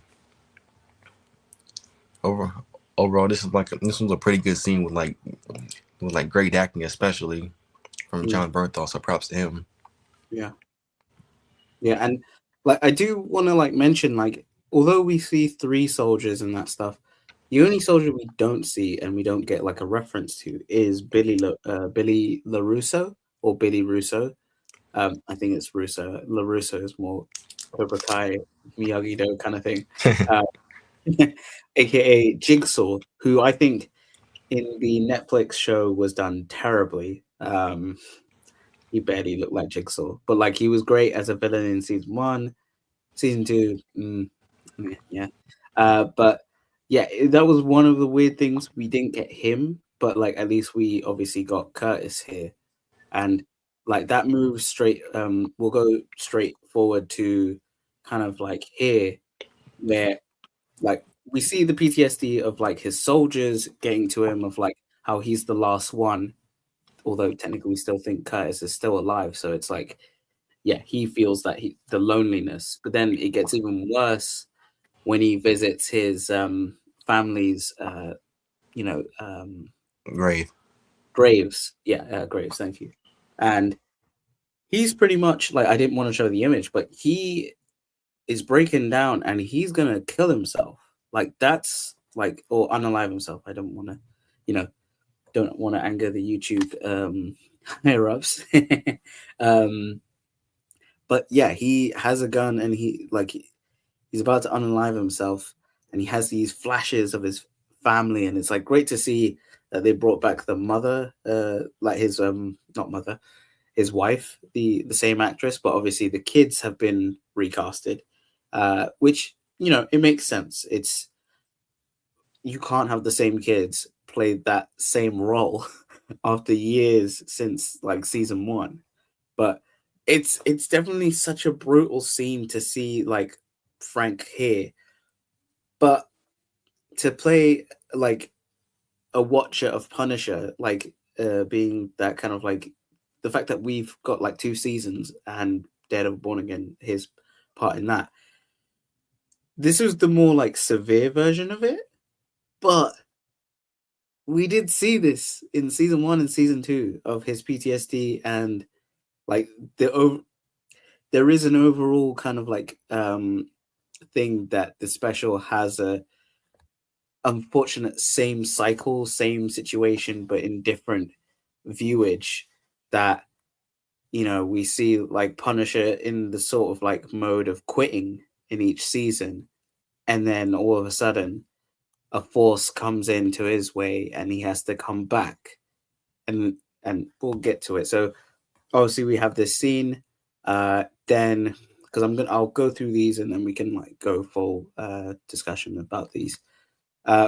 Like you said, he has visions, or like different, he's seeing things, and he sees the Punisher version of himself with, this is like a different look, although it's Punisher-esque look. So it's trench coat and the vest, which then goes straight to, so he's seeing that while he's on the street, which is then where he is met by Marnucci from the Nucci family, and Barry. He's called Barry, and I want to like give focus on him because he's actually a character called Barracuda, who is a Punisher villain from the comics, and it's definitely great to see some new, and especially Marnucci. She is a, like, if you know the story, she's a very good foe for Punisher and her fate. Boy, it's pretty crazy. But to set the scene up, we have her show up with Barry, aka Barracuda, and explaining how her whole family have been wiped out by, like, she kind of alludes to someone, but then obviously we see who it is, and it's Punisher. And it seems like at by the time they did this whole, like, by the time Punisher executed all the Nucci family, as it was, I think on the TV it mentioned that they were the last connection to Frank's like his wife and kids getting killed. Although, like, I know a lot of people were like, great, they retconned another sort of team, or like foes who were part of his the tragedy of Punisher. But then again, to be continuity guy, they did mention the Nucci family in the first appearance of Punisher in Daredevil season 2. Like, one of the mafia families mentioned the Nucci family by name. So it's definitely like, oh, I don't know if the show were kind of like, yeah, we're picking up from that, yeah, kind of situation. But yeah, we see, in these like short bursts of like little kind of like montages, which I felt were like, we should definitely got more of that, of like, Punisher being Punisher, but we'll get more into that. But we see him killing the whole family, and the one where he kills like the last member, which is the son, right in front of Marnucci. So obviously, Punisher made the mistake of leaving Marnucci alive, and she basically threatens, like, you shouldn't have done that. But yeah, what was your kind of like thought of like, oh, we got a new villain here, and like how like impactful for that? But before we get into that, we got Justin Collects going, hey fellas, hello, and Keanu Reeves saying, hey Justin. But yeah, what were your thoughts on this kind of like, we finally got a foe in this special after setting the scene of where Punisher's at, and then we get this foe who is like a direct source of his sort of like killings, or a survivor, if you will. I was like excited when I first saw it, just because like because like you said, for the at least first 5-10 minutes, I think maybe more than that, I can't remember, he's just like going through it, and he's not sure what to do. He's thinking about unaliving himself. He doesn't know what to do with his life. He's seeing this many people, and then like it then goes to this scene where like she then shows up and basically puts something else on his plate, even though he's got all this stuff going through his mind. It's now this case of like, right, he needs to kind of like get to himself and kind of like lock in a way, just because she's now after him, like Barry's now after him, like, or I'm assuming that he is, because even though he doesn't really do much, but Mm. like he's there just to help Marnucci, and also like you can't see it in this picture, but I'm pretty sure like behind him there's a load of like people as well that are kind of like circling him, kind of. Yeah. There's people on like motorbikes and they're like circling around where he is, like outside like an apartment building, the apartment building that he lives in, and it just it's a like because I weren't too familiar with the like story, but I know of like bits of it, and basically for this special presentation to be that whole story in one, like I feel like it does it well enough. Like of course, like I said, I don't know it too well, Mm. but like you have the whole like Nucci family involvement. Like I don't know, I can't remember if it was them, but I know that in the comics, the way that his family dies is different to in the MCU. It's a whole Yeah. like different thing, and I can't remember if it was the Nucci's or not. I I think it I think it is, but you know, then again, like so many adaptations of Punisher have changed who the family were, who were responsible um, for his family's death. Like in the Thomas Jane film, it was John Travolta's whole criminal family who killed, instead of just his wife and kids, killed his entire like family, from like uncles, aunties, his dad, which you know, which was like crazy. Like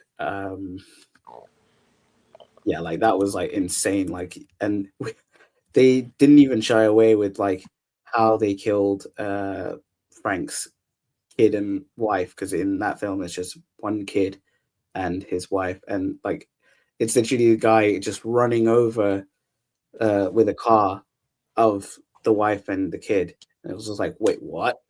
Whoa. I know it's like in the show or in other things, it's more of like a gun down, like family hit sort of situation. But yeah, strange, like crazy. But I'll double check who the family. So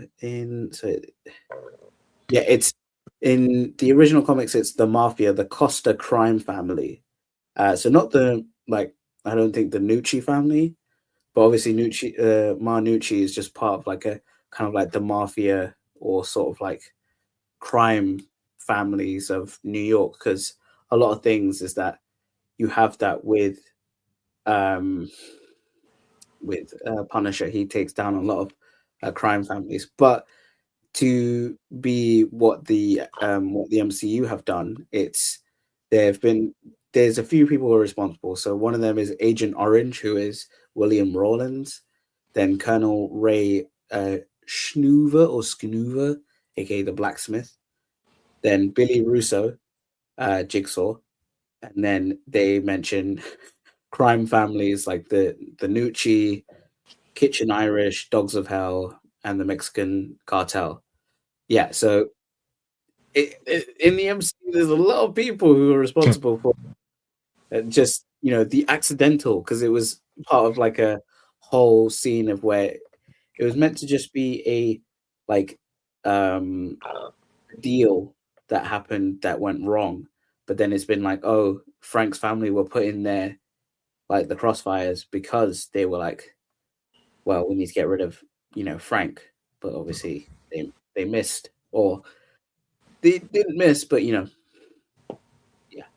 Uh, so yeah, seeing Manucci is definitely thick to see, but and Barracuda, hopefully we see more of him later on in the MCU. But yeah, Zion, what about you? Like, to see the kind of like foe for this show slash special, were you like, oh, I'm excited to see what this could happen, like what could happen with these two characters, or were you like, hmm, not sure. Well, you know me, I'm a villains guy, and I love to see when like new villains are like used for adaptation for like the first time, and especially street level villains, because like that a lot of street level villains don't get a lot of like spotlight usually. So to Mm, see like they're bringing in like a new crime family and bringing it with the new cheese, I thought that was a very like good thing that they did, and like how they show Manucci. mm, That was like a very like good pick for like of like the Punisher special, and I hope we get to see her more down the line exactly. because yeah, because there's that certain story about her fate. Mm, I don't know if they will adapt that, but I mean, it'll be cool to see. yeah, and like as we go, we'll pick up uh like just spoilers. She escapes this series unscathed compared to how you think she would. But let's get further into this. So obviously, Punisher. Well, Frank has been threatened, and then he's going in. He's in his apartment again. PTSD. But we see Karen instead, and you know, there's been this weird like. I mean, for me, like Karen is a bit of like a definitely a weird kind of like character who like they've made sort of like a love interest to Punisher, or like they kind of make it so that this is a potential person that he could love. But this scene is pretty much just Karen just going, "No, you're stupid, you fucking idiot! Like what the hell? Ugh, stop feeling sorry for yourself," kind of thing. And I mean, it's kind of like how you know, like how I was feeling like we saw the PTSD stuff in the season 1 and season 2 and Daredevil Born Again. Can we get to the Punisher goods kind of thing? But at least it's great to see Karen Page.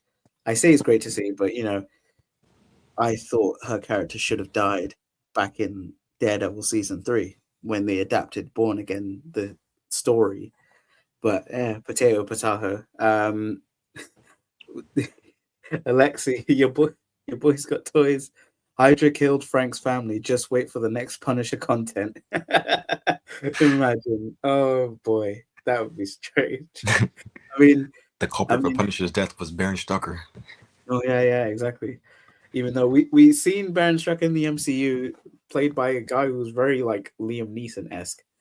I don't know. Like I just thought he looked like Liam Neeson. But anyway, so obviously we have this scene, and then we get to kind of like the chaos that ensues. I didn't show a lot of the scenes because I don't want to get demonetized, but boy, it is a massacre. Like we see all the thugs of Marnucci's, like I think what's left of the Marnucci family is just probably her and these thugs, but it's a lot of thugs because they swarm the kind of like estate that Punisher is currently living in. And first, it's like they're just going around and like attacking a bunch of people in their apartments, like not directly involved with Punisher or Frank. I shouldn't say Punisher because he was. We'll get into that. But you see this kind of chaos of like, oh, they're just attacking families and everything, and Frank's not doing anything up until you know someone throws a Molotov like cocktail or like some oil like petrol or whatever and then lights up the room, and he's thinking this is like some fake, you know, this is in his head. But then when he, as you see when he's lit up, he's like, wait a minute, this is real. And that's when he kind of like finally when he hears like the little girl or little kid screaming like of like help kind of like thing, you know, when the kind of thugs are attacking the neighbor like next to him or across him.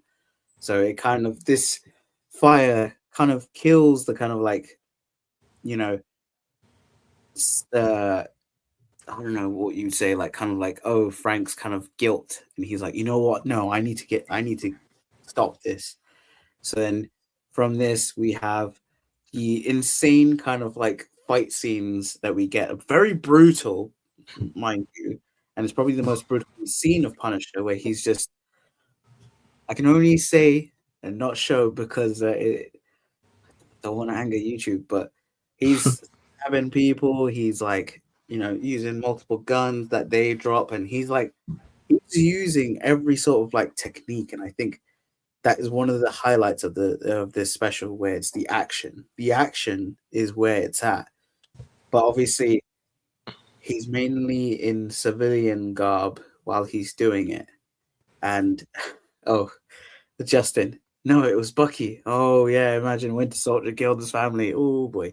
But yeah, so we have this like kind of like him escaping the kind of like estate, and we get to this weird, very unusual sort of stunt. I had to bring it up, but where Frank is thrown off and he lands on this kind of like, some kind of like scaffolding or whatever, but it looks so fake. It looked like CGI, like it came from a 2000s video game. But it's come to like light that the only CGI was on the face of like, replacing the stunt actor to John Bernthal. But it's the lighting, and I think one of the cases I think Alexi brought up is like the show starts off, or like before the fight scenes start, it's like probably like 4ish, and then it's supposed like it doesn't get any darker in terms of the it doesn't go from like noon, or like it like the weather, or the atmosphere. It still stays as like it's a bright sunny day in the morning, whereas it's supposed to be like in the afternoon going closer to night. And I think this is one of the things that kind of irks me, that the scenes are very bright lit, and it just makes things look off, like I think like this. But yeah, so we do have that. But what were your thoughts on the kind of like fight scenes? Because I can't show any more pictures of that before we get to like the end of where we see Punisher and that stuff. But what were you kind of like? Were you really like? Were you happy that we saw this kind of level of violence on a like Disney sort of special? Because out of compared to this of like what we see in Daredevil Born Again, this was way more like very like gratuitous violence, and very surreal, especially that diner scene where he saves the kid, like saves the like shop owner's kid, and then he just stabs the guy with a knife, or no, not even a knife, with a pen, and he's going pyong pyong pyong pyong. He doesn't even care. But before that, Alexi, this scene confirms Frank is an unreliable narrator because his pants are on fire. I mean, yep, literally. But yeah, what were your kind of like thoughts of the action and like seeing Frank just go crazy? I thought it was amazing because like it's like how it starts off, because I can't remember if you mentioned it, but it all starts and it all like this whole fight happens because Marnucci basically tells to Frank that he has until 6:45, like to basically like get out and like to like defend himself, kind of thing.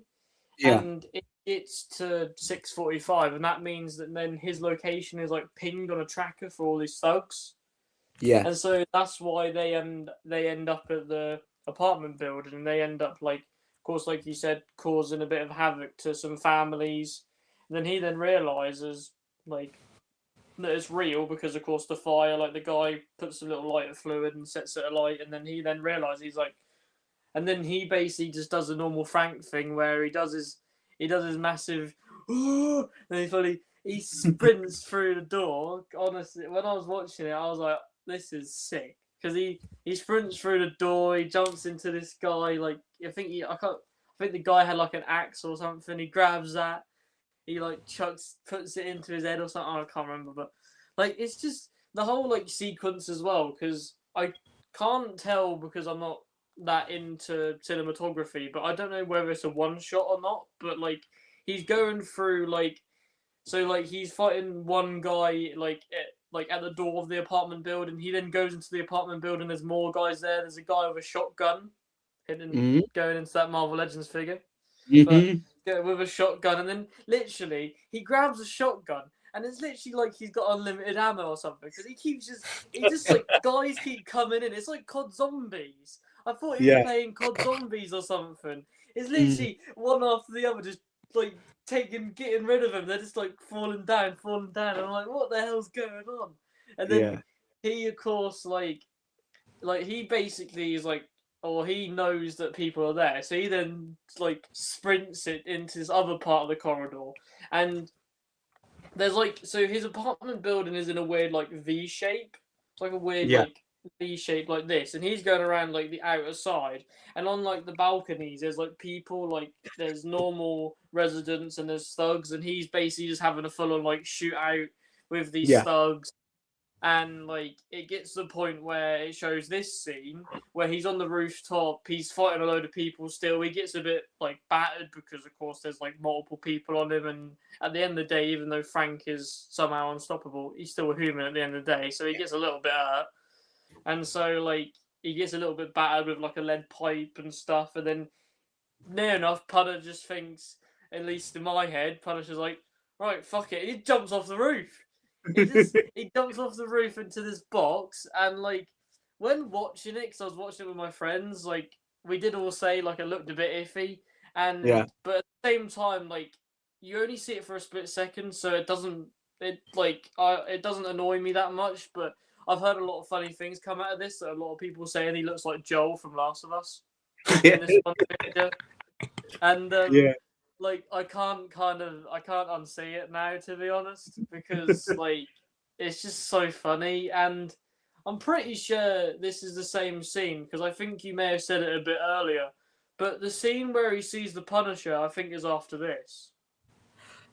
I think it's because there's a scene where he sees Curtis on the street. I think that's before, and also I think that's the same time when he sees the Punisher is before, because it's like, oh, the Punisher's calling him like to get back in, but he doesn't. And then obviously when we're on the streets here, he's just like, he's doing,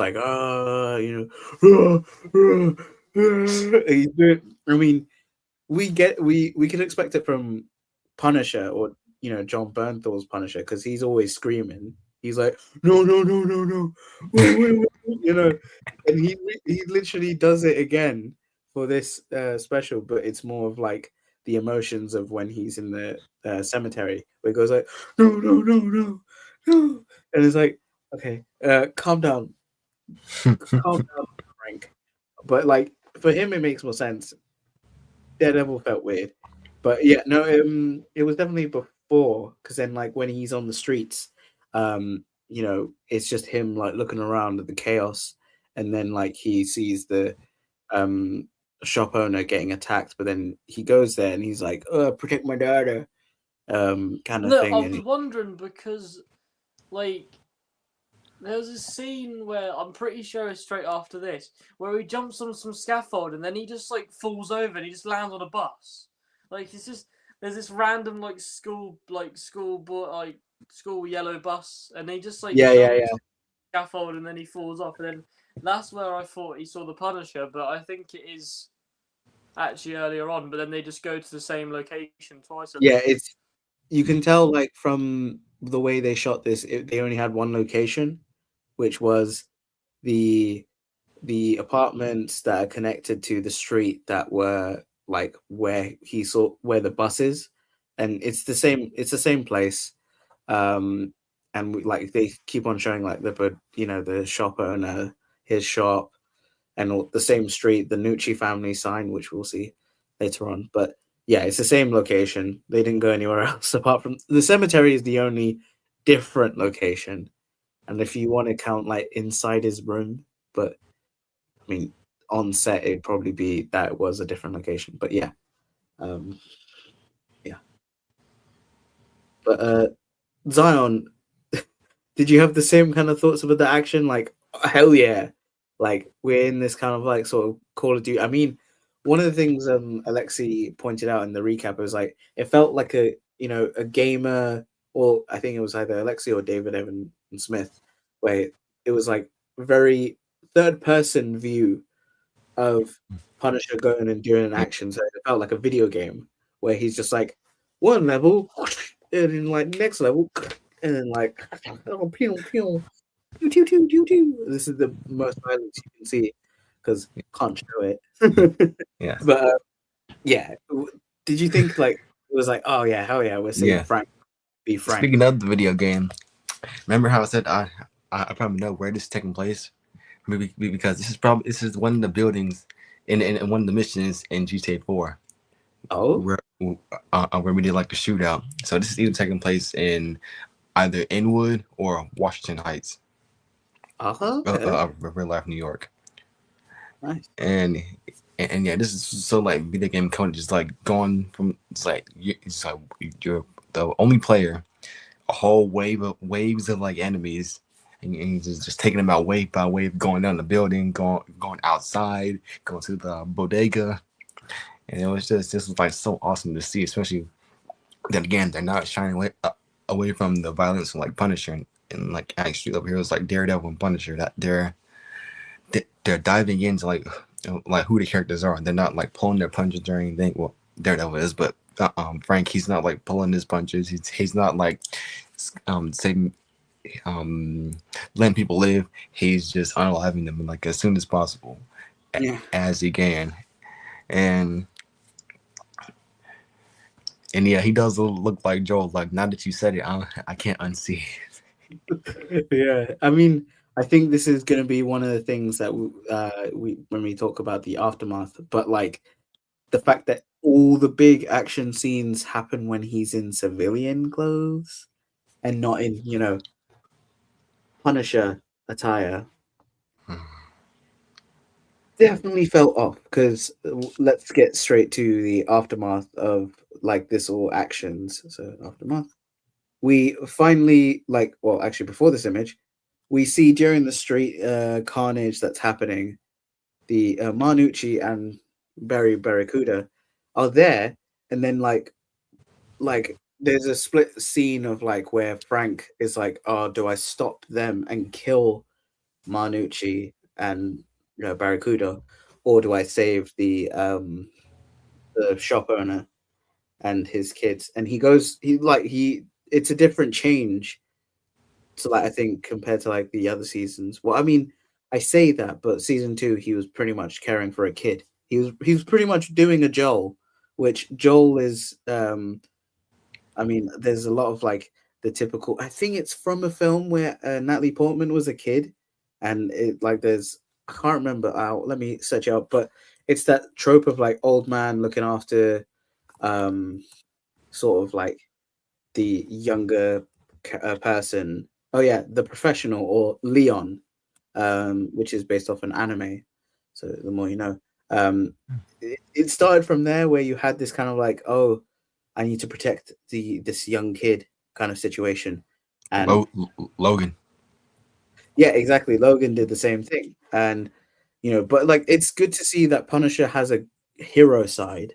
I think this is one of the main takes from this, and yes, like I said, Barracuda and Marnucci live on to tell another tale. They leave in their limo or car, and they're untouched.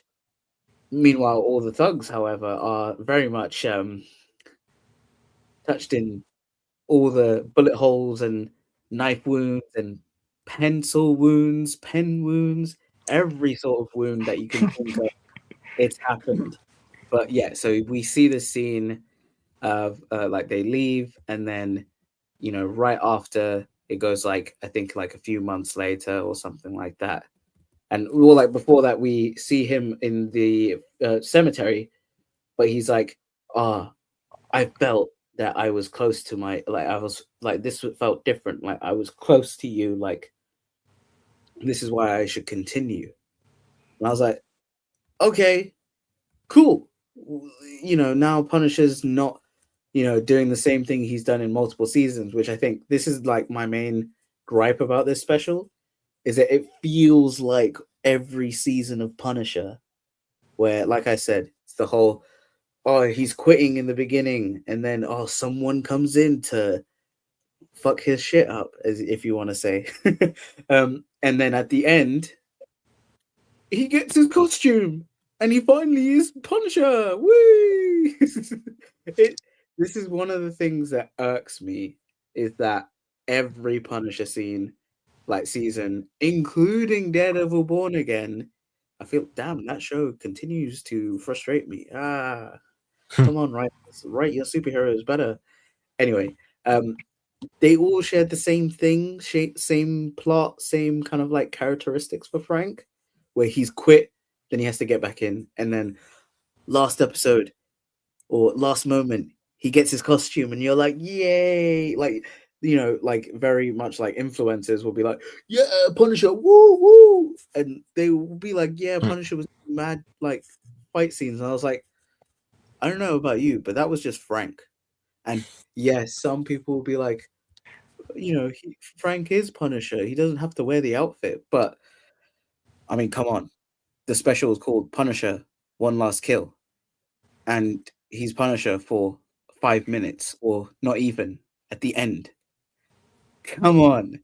It's not even like he's wearing spandex and white boots and white gloves, which I think it's high time you give him the honor to get that outfit. Like the comics have finally, this like like Ashwan was saying, like in the current comics, he's back to the kind of like classic look of white gloves, white boots, the white skull. But it seems like every version of the live action Punisher is either trench coat and the skull, which I'm rocking, or it's a vest, like a body vest, and I'm just like, just had Daredevil Born Again with Anti-Vigilante Squad wearing the Punisher logo, and they have it in, and they're just wearing vests, and I'm just like, can you at least look different to the bad guys? Like, it's like the whole hockey pad. I'm not wearing hockey pads kind of situation with Batman. I'm just like, eh. You're not too different, but like at least with Batman, he's wearing a full outfit. Punisher seems like he can't be asked to wear a full outfit, and I feel like there's a lot of people who say, "Oh, it's too goofy to wear the white gloves and white boots." But I think because Frank is not all there in his mind, I would say he would be like, "Yeah, this is fine." And then, like, as the season goes on, or as the whatever goes on, he doesn't clean his gloves and boots, so it's just stained with blood. And I was like, that's screaming of like a scene to happen, or like a show to do this with Punisher, where he's like, he starts off pristine, but at the end of it, his whole, like, the white of his outfit is shaded, or it's very bloody and it's stained, and it's like he's just there like, yeah, I did it. Ugh. I know I just went up, but like, what were your thoughts of like finally seeing a costume of Punisher at the last moment, where he does his one last kill, which I may add, I will probably, like, after you guys give your opinions, I will tell you how many people he killed in this special. But yeah, what were your thoughts? I like overall I really enjoyed this, and like this scene in general, because I get what you're saying, like he's not really in his like outfit too much, and he's not really like Punisher too much, but it doesn't bother me as much as like it bothers you with the outfit thing, because like I get like Punisher. Whenever you see Punisher, you want to see him like full get up. You don't want to see him like Frank Castle kind of thing. Or like if you get Frank Castle, then you get it for a little bit, but then throughout the entire, like say for instance, have a 44-minute special, you get 10 minutes Frank Castle, 34 minutes Punisher. That's like realistically what maybe some people would rather want.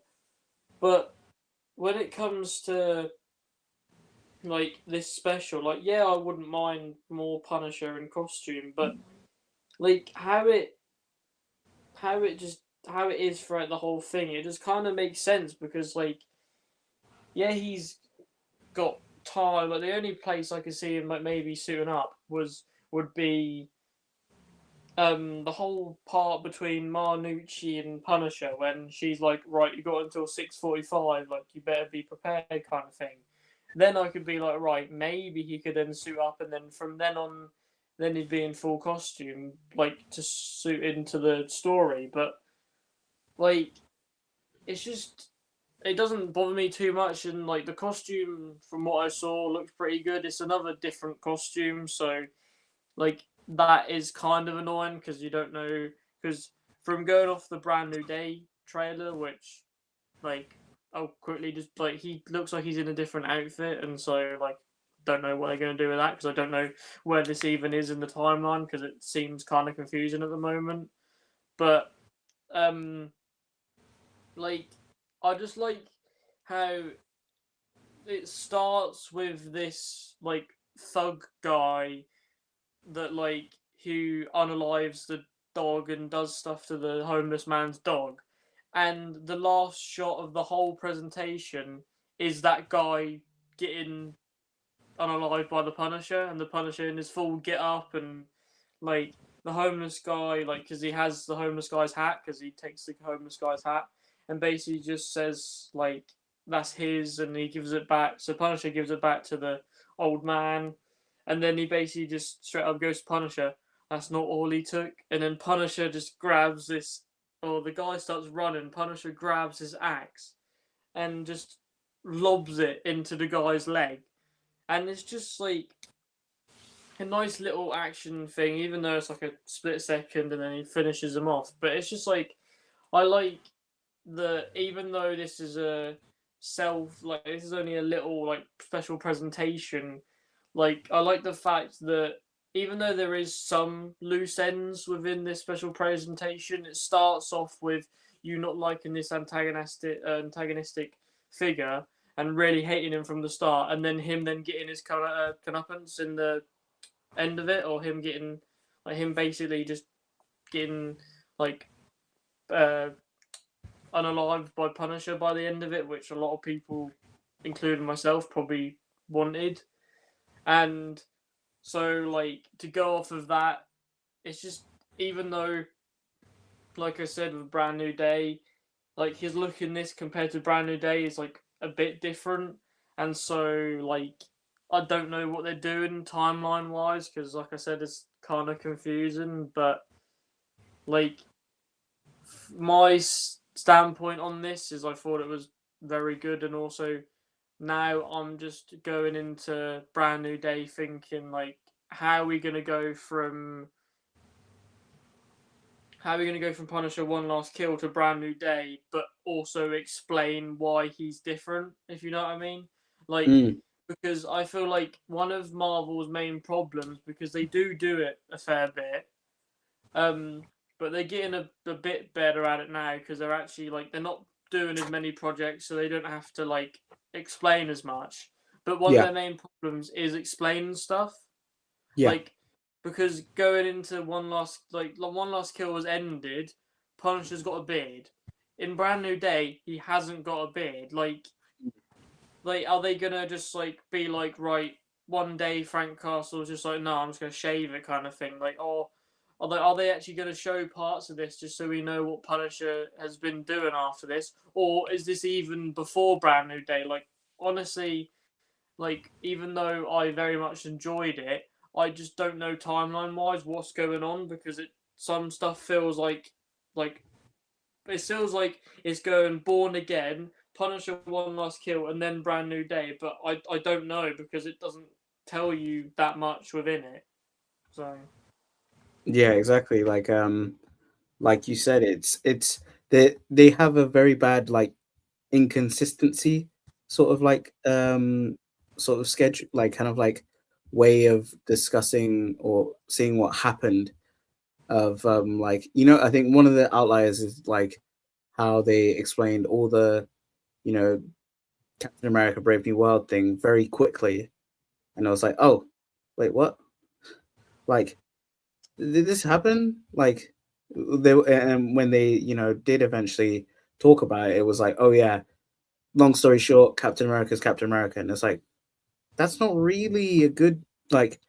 We watched a show, and like, of course, if you watch the show, you're like, okay, I get it. But if you didn't, you're kind of like, well, I guess the show didn't really matter. And it's like, but that shouldn't be the case. Like, it should be that when you're watching stuff, like especially if it's connected universe, you want to know if it's like important to watch. And then when shows unfortunately treat it like, nah, it's not really that important. Like, they're like, oh, um, even like One Division was kind of like swept away of like, oh yeah, just Wanda's evil, and you're like, you don't really like, you kind of get like somewhat a bit confused of like why are they just straight up forgetting about it. Like, one of the things. So let me just go back here.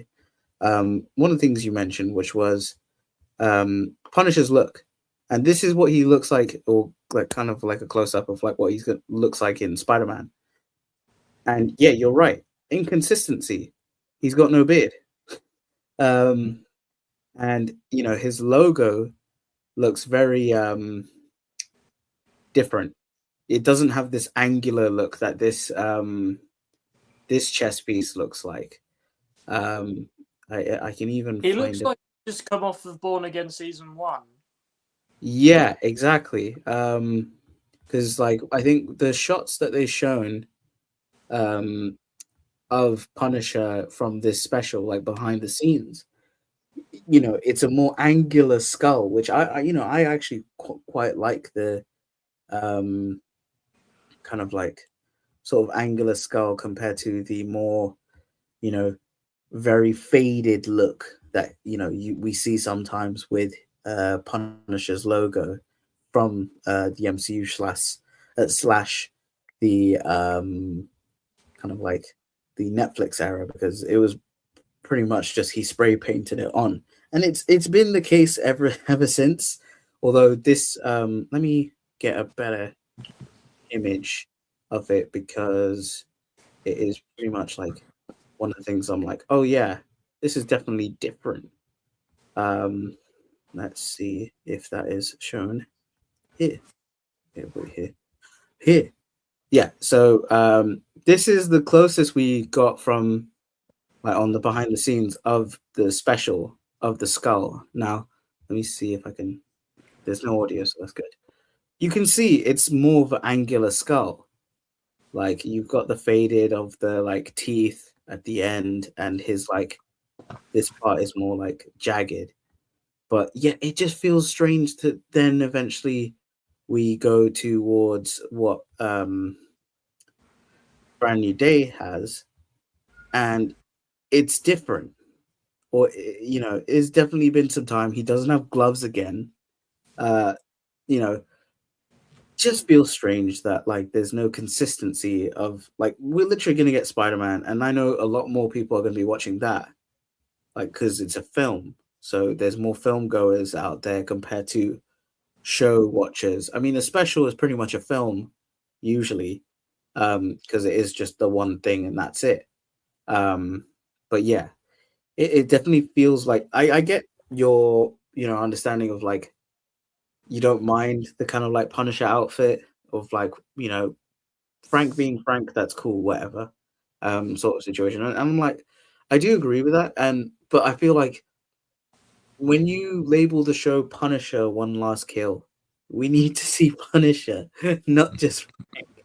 But anyway, Zion, what about you? What was your kind of like thoughts of like finally seeing Punisher show up, or him in his full regalia? Because yeah, When we finally suited up, I was like, finally, and then when he killed that guy, I was like, yes, because after, like Ashwan said, he had his synopsis from the opening, and when it cut the curtains, I was like, that's it.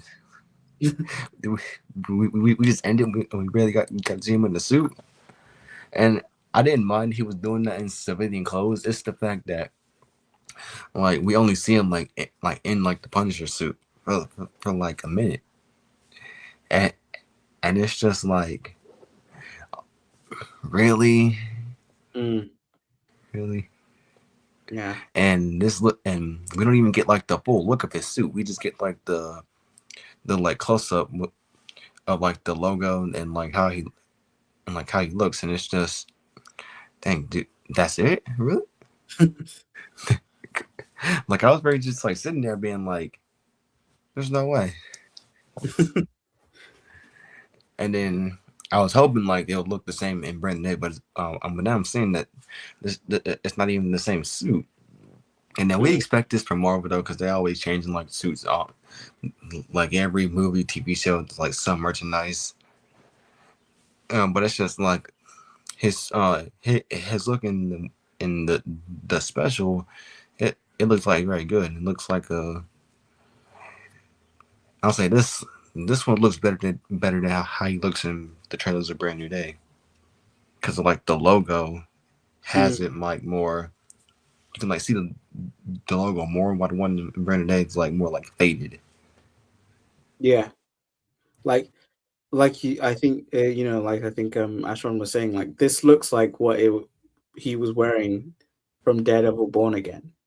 So it's strange to see like is the special after Spider-Man or like is it before it's definitely so what people have said this is after Daredevil Born Again 2, like Born Again season 2, but before Spider-Man. And I'm like, but then how does he I mean, yeah, sure, someone can shave like can take off their beard, but then why is the skull so different? Like it's definitely a different skull and it's like what the heck? But you know, I think this will be the biggest like weird sort of situations where we like this week we got the reveal of the Punisher Punisher Marvel Legends figure, and we're like, enhance. This is not the same suit. What the hell? Kind of like, this is short sleeves, so he didn't even wear that. Then the skull feels a bit, like smaller. I think it could be just the figure look itself that um, it's very much like a squished skull, like here. And the thing is, I like this look. Like it's a different look to Punisher. Like I think one of the comics that Ashwan you showed on your pickups. That's the kind of like I don't know if it's Garth Ennis sort of run or kind of like Warzone era where he's got a T-shirt, like he's wearing the T-shirt and then the skull. This is giving me that vibe, but obviously that you can see like some he's still wearing a vest. Yeah, exactly. That's full screen. Yeah, exactly. He's wearing, you know, you can see both he's wearing a trench coat and also the kind of like shirt and vest look. Now, I don't mind, short sleeve Punisher. I think one of my favorite Punisher looks in like live action. I know probably a lot of people are going to be like, "What the shit? You like that movie?" Um, which is the Thomas Jane Punisher. I really liked his look. It was they explained it very simply that the shirt was like his son picked it off from like a shop and was like, "Here, Dad, here you go." I mean, what a weird present to give foreshadow before the murder of his family kind of situation. But at least like that was a full skull and he just wore the armor underneath, or he didn't even wear any armor underneath. And it was very simplified, like very slimline kind of situation. And like from this figure, he's, not as like bulky looking. I think one of the things that does feel strange with like a lot of the MCU designs is that they feel bulky, and especially with Punisher because he's wearing like a long sleeve shirt. Well, in the special, he's wearing a long sleeve shirt, but then like yeah, a very military shirt. Then he's got a vest on top of it, and I feel like it worked. I think sometimes, but I think we're in like the MCU future now. Like the MCU takes place like past 2026. I think that's correct because it's like the blip happened and technically Endgame was in like 2025, even though 2023. yeah, exactly. So they're ahead of us, and but then also it's like this universe has space, wizards, high tech sort of things, and I feel like Punisher needs to get some of that new, like some similar tech, but not like tech. I mean, Under Armor, if you will. Like instead of wearing a tactical vest, he wears armor like Under Armor underneath, and then he puts the kind of like maybe a slim fitting full sleeve t-shirt or top with the Punisher logo. Because then I feel like then you're getting close to a comic, and then give me the white gloves and white boots, and I'll be happy. I mean, come on. But for me, for this figure, it looks really good. And the reason why I kind of put this on the last slide is that Cloud Foxwell on the extra show of um, Dan Who reviews. If you're not a channel member, then you need to subscribe and become a channel member for Dan Who, because you get these exclusive little kind of like tidbits, because Cloud saw that on the description it said that it says bring the excitement of the Marvel universe to your collection, Marvel Legends series, the Punisher figure, inspired by Marvel Television's The Punisher. Now, they could have just said Punisher One Last Kill special, or inspired by Marvel's special or Disney's special. But it says Marvel Television's The Punisher. Now, it's definitely not of the Netflix era. That's for sure, because otherwise it would say Netflix. This has me thinking we might be getting a Punisher series, but Disney version, as in like a Disney Plus version of a Punisher season. Because this isn't the look he's wearing in Brand New Day. This isn't the look he's wearing in Punisher One Last Kill. So then what is this look? And I think, obviously, there is the very simple explanation. This is concept art that they had worked on, and then they didn't realize that they changed the suit last minute. And yes, Marvel Legends has done that from time to time, especially if you know the quantum suits of Endgame. Synonymously are known for the Marvel Legends being gray suits instead of the white suits that we got in the actual film. And to be fair, Marvel Legends haven't done a kind of like rectifying of those figures. There's not been any quantum figures since. Feels like a strange release, strange no release of that when MCU is your big cash cow. But I definitely think this is a tease of we're getting a Punisher show, and I think this could be like from like if people like the special, because in the overall kind of thinking of the show, I think the special, it was just there to put it in the current media that this is Punisher's deal, because it pretty much sums up like, family die, he kill, he regret, well, he's got PTSD, but now he's back, baby. He's back as Punisher, and you basically leave off of like, okay, he's now Punisher. So it definitely feels like it's a weird cliffhanger of like, where is it going? And I feel like this is going. Well, I mean, we're gonna see him in Brand New Day, but I definitely feel like the fact that you left Marnucci and Barracuda alive means that we're gonna see them again in a show. And I think from this description, we are getting a Punisher show. But yeah, what are your thoughts on the potential of a Punisher show or new show? Rather. I'd be very happy with it because I've liked all the Punisher I've seen so far. But I will quickly ask something. What is the age rating on this packaging? Oh, let me check that because it doesn't. Let me see. So the Punisher age rating.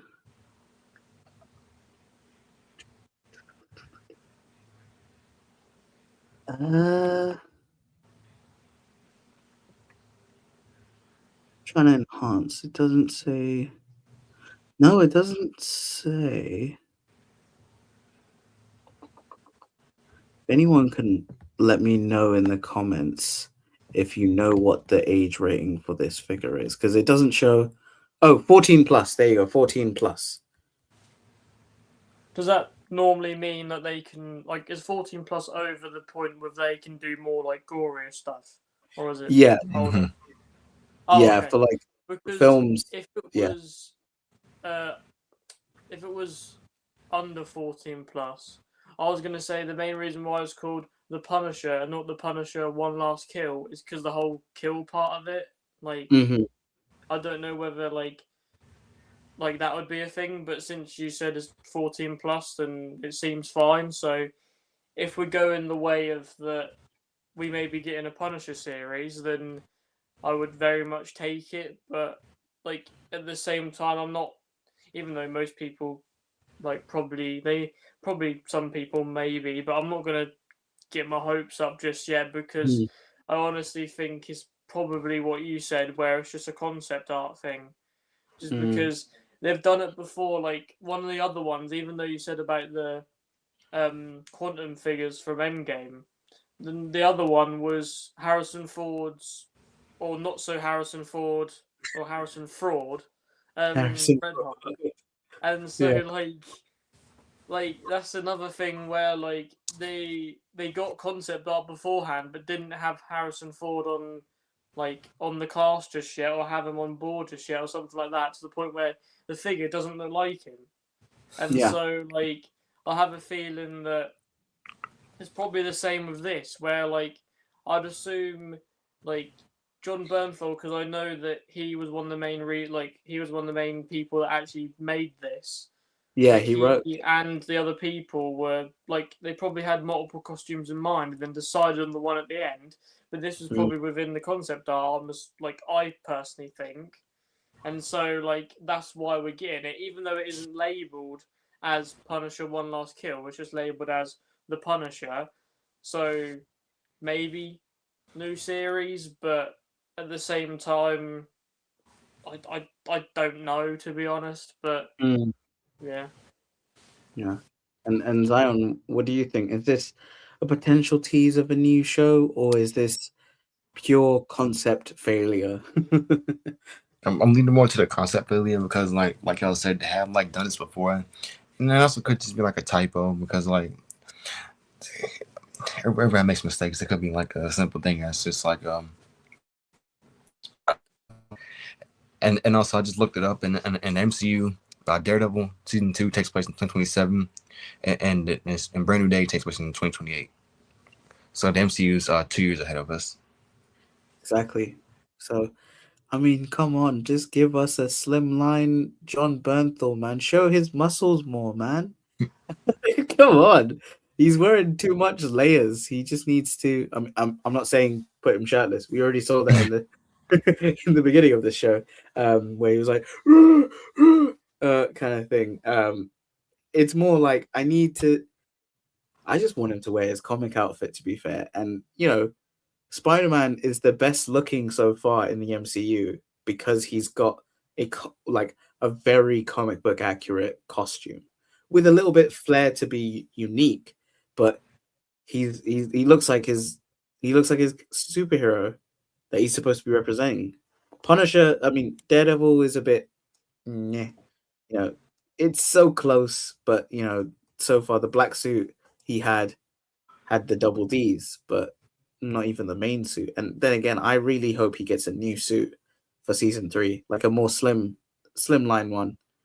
I know I love the slimline outfits because, I mean, to be fair, the actors can show off their muscles more rather than padding.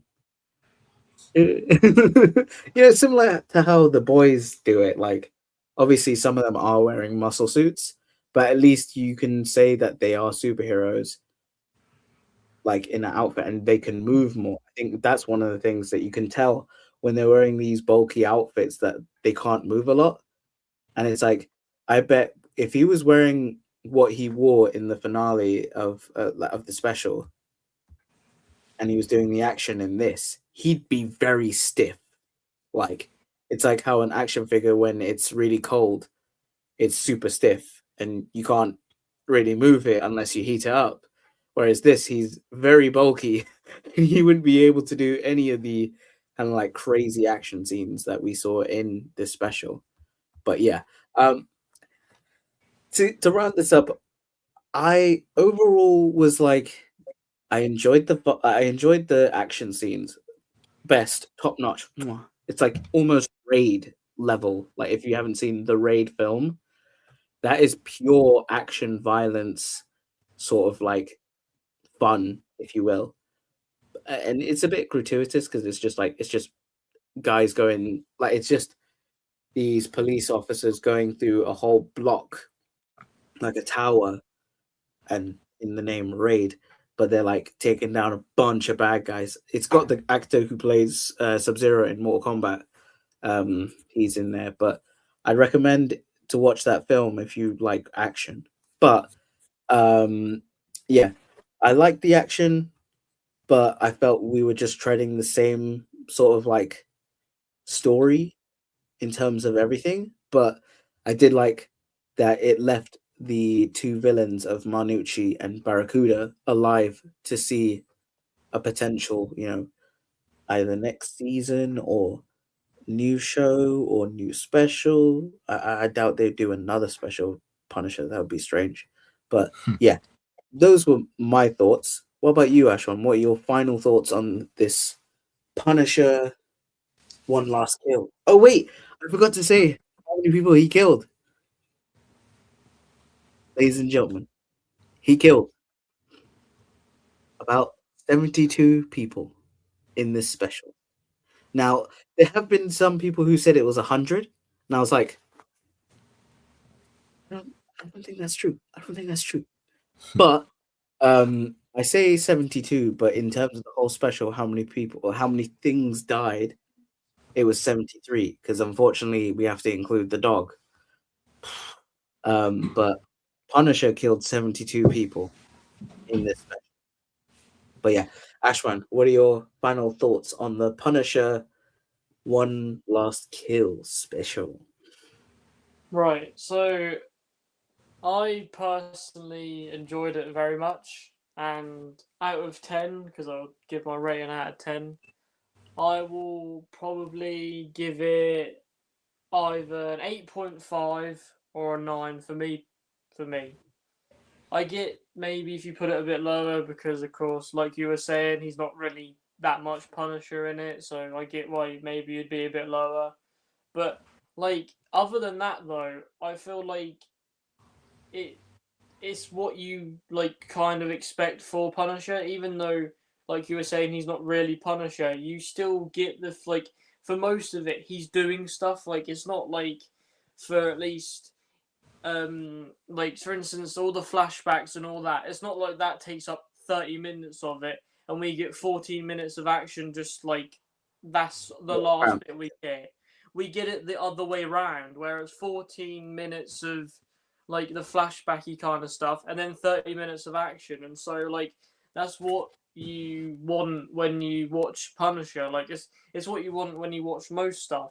Like Spider-Man, you expect him to be quippy and him just webbing people up, like, is what you expect. Punisher, you expect him to be punishing people, like, and Daredevil, you expect him to be blind. I don't know, but like, it's like it's just a certain thing of like when you watch it, you expect the person to do that, and like from watching season 1 and 2 as well as going off of watching Daredevil, it got me more hyped up for this. And like, personally, I loved it by the end of it, just because, like, even though we've got Frank Castle in the MCU, like with we had, of course, the Netflix era. We had him in Daredevil, and we had him for 2 seasons, and then we got him in Born Again season 1. But then he wasn't really about, like, other than like maybe mentioned, like other than now, and of course in Brand New Day. And so, like, it's just another thing of, I like the to go back to Born Again. Of course, for season 3, there's a lot of characters that like are gonna return, or one character we know is gonna return, some other people, and I like the fact that, like, even though I know the Punisher's gonna like continue on no matter what, because like he sells well and you get a lot of money from people, and this, like, just for watching it, and just like certain figures that are like used and made. But like, it's just like the whole Netflix era, and just going into like their 2027, their 2028, like it would suit, like, it just suits Punisher so well, just to like put him in and keep him, like, at least I think, a main star within this whole next phase going onwards. Or like, if they continue on, because I know that the main next phase is going to be the Mutant Saga, and so I know that he may not be an involvement in that. But just like Spider-Man going forwards, even though Spider-Man should be, in my eyes, and maybe someone else's, solely Spider-Man, but because of the whole Sony thing, he can't. Yeah. And but like Punisher's run-ins with Spider-Man, his whole like New York thing, anyways. Like, I just like the fact that you may be watching a Spider-Man film, and out of nowhere you just see Frank Castle just drive past, or like something like that, where like, just because they're all like linked together, you have little things like that. Like, in my opinion, I also think in Brand New Day that they should at least mention the Daredevil stuff if he isn't in it. Like, if he isn't in it, at least mention it, because of course the whole new mayor thing. And also, like, if they go into Brand New Day and don't mention the Sentry thing, I think like a lot of people, maybe including myself, will be a bit confused, because for at least, I don't know how long it actually is in the film, because it seems like it's like all in the same, like, it's like in an hour or two. But the fact that all of New York for an hour or two was just like this black void, kind of like, was the void basically. And like, if they base it, if like, because they haven't talked about it in Daredevil, because they tend to keep Daredevil like within itself, but they definitely should mention it in Spider-Man, because like, it's to go on with what's going on, and to add on to the Punisher stuff earlier, is that he's changed his costume, like, and so that's a continuity change and stuff that they sometimes, they may not explain. Like, if they don't go and explain the Void stuff as well, it's just like, it's kind of going to be a bit annoying, to be honest. But like, I was very happy with this special, and like, to wrap it up, I just personally want to see more of him in the MCU. However we get that, I don't care. Like, if he somehow appears in Doomsday, I don't care. Like, if he's in it, even if he's only in it for like 5 minutes, I just want more John Bernthal, Frank Castle, just because, like, even though of course we've had the 2 films beforehand, like we had the Warzone one, and we had I can't remember the guy's name, but you mentioned him earlier. Thomas Jane. Yeah. We've had them 2 as Punisher before, and they do very good job. But for me, just because like I've watched the Netflix stuff, I more so know John Bernthal, and he has done like a very good performance as the character so far, and just because of how good of a method actor he is, like, I just feel like he suits the role so well, and I just feel like it would be kind of a money loss from Marvel not to use him a lot, personally. Yeah. But Most definitely. yeah, that's what I think. Awesome. And Zion, what would you like sum up your final thoughts on the Punisher One Last Kill special? Or the Punisher 72nd special. But overall, I like how this special like reintroduced like Punisher with it with his own story, Yeah, he was out. They kind of getting in, but this is what we have come to expect from Punisher. Like at this point, but the action was good. The John Bernthal was amazing as the Punisher, and and the story then they like got all like the check marks for like what we need for like a Punisher, special not special, but like a Punisher thing that we're gonna watch, like his PTSD, the action, the overall character, what the Punisher does. All those boxes were checked, and I like how they left Nucci and Barracuda like alive. So for like future storytelling that we can have maybe for like a Punisher like TV show, or like if he gets a movie, like we'll just have to see. And overall, for me, I'll say it's a 8.5 out of 10. Fair enough. Fair enough. I think. I mean, I'd say for me, I'm gonna say 7. A strong 7. I was gonna say 6, but to be fair, it does everything it does for Punisher, and it kind of like it's for people who don't want to watch the special, like the shows.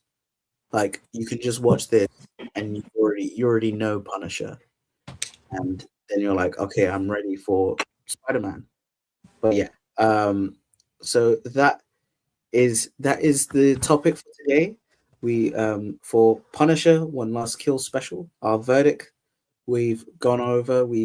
Ashwan has said 8 out of 10 / almost 9, and then Zion you went 8 out of 10, and I went with 7 out of 10. So a good overall ranking, and I would recommend it for people if you want to watch it, like just to see Punisher do some mad shit violence. Um, and it's definitely a good place to set up where he is at for the next when we see him in Spider-Man. But um so that is it for all of us today. So let's go from Z or Z to A. So Zion, where can the lovely people find you?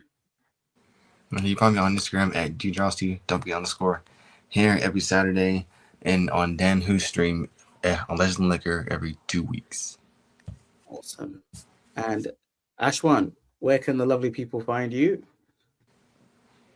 Well, you can find me at Ashwan231 on Instagram, Ashwan231 Comics here on YouTube. Of course, here on the lovely Gen Z Report every Saturday, 10 p.m. UK time. Don't miss it, people. Of course, 10th today, 11th issue or like episode next week, so stay tuned for that. But of course, find me here. Find me Dan Who Reviews on YouTube. Become a channel member, guys, because you get extra content. Of course, I'm on Legends of Liquor this Sunday. This Sunday is a special show, so it's Dan as well as Kenny at Encounter Culture. So go to his channel as well afterwards, because he'll be hosting Group 3, which is a one-time thing. I'm pretty sure it may go on before, like afterwards. I don't know, but for this week you'll have a Group 3, so be sure to go over there. But of course, there, Legend of Liquor every 2 weeks, where we talk toy nonsense like today and just other stuff. And then on the extra show, like I said, become a member, guys, because you get extra content like me talking about toys for another hour. So, yeah. Awesome. I'd like to show. So obviously, you can find me here on Gen Z Report every Saturday, 10 p.m., with awesome topics, toy news, and pickups, of course. You can also find me on the recap from Encounter Culture, as mentioned before. He every Thursday. Who knows? It's the inconsistent show with the inconsistent flow. But you can find this week's episode of the recap. So make sure you go and watch that and subscribe to Kenny's channel, the Encounter Culture. You can find me again on Dan Who Reviews Extra Show. So again, like Ashwan has said, come on, be a member. You get the little extra goodies.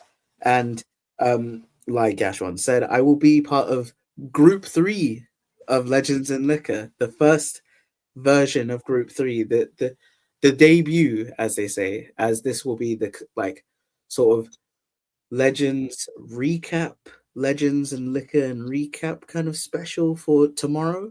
But this week I also did appear on Jay's Collections live stream where we talked about the McFarlane reveals. So let me show that here. So here we go. So this was a collab between me and Jay where we talked about. So go make sure you subscribe to Jay Toys Collection as we had some great fun looking at these McFarlane reveals. I will post this on the description or the comments below.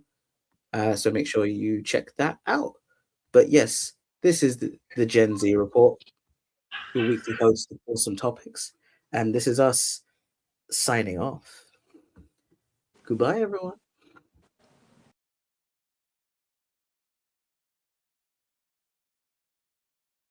You requested. The Gen Z Report, your weekly dose of awesome. Toys and comics. Covering all the topics. Week in, week out. That's what it's all about. The only source you need. The Gen Z Report. Gen Z Report. Gen Z Report. Ashwan, Zion, Z-Man.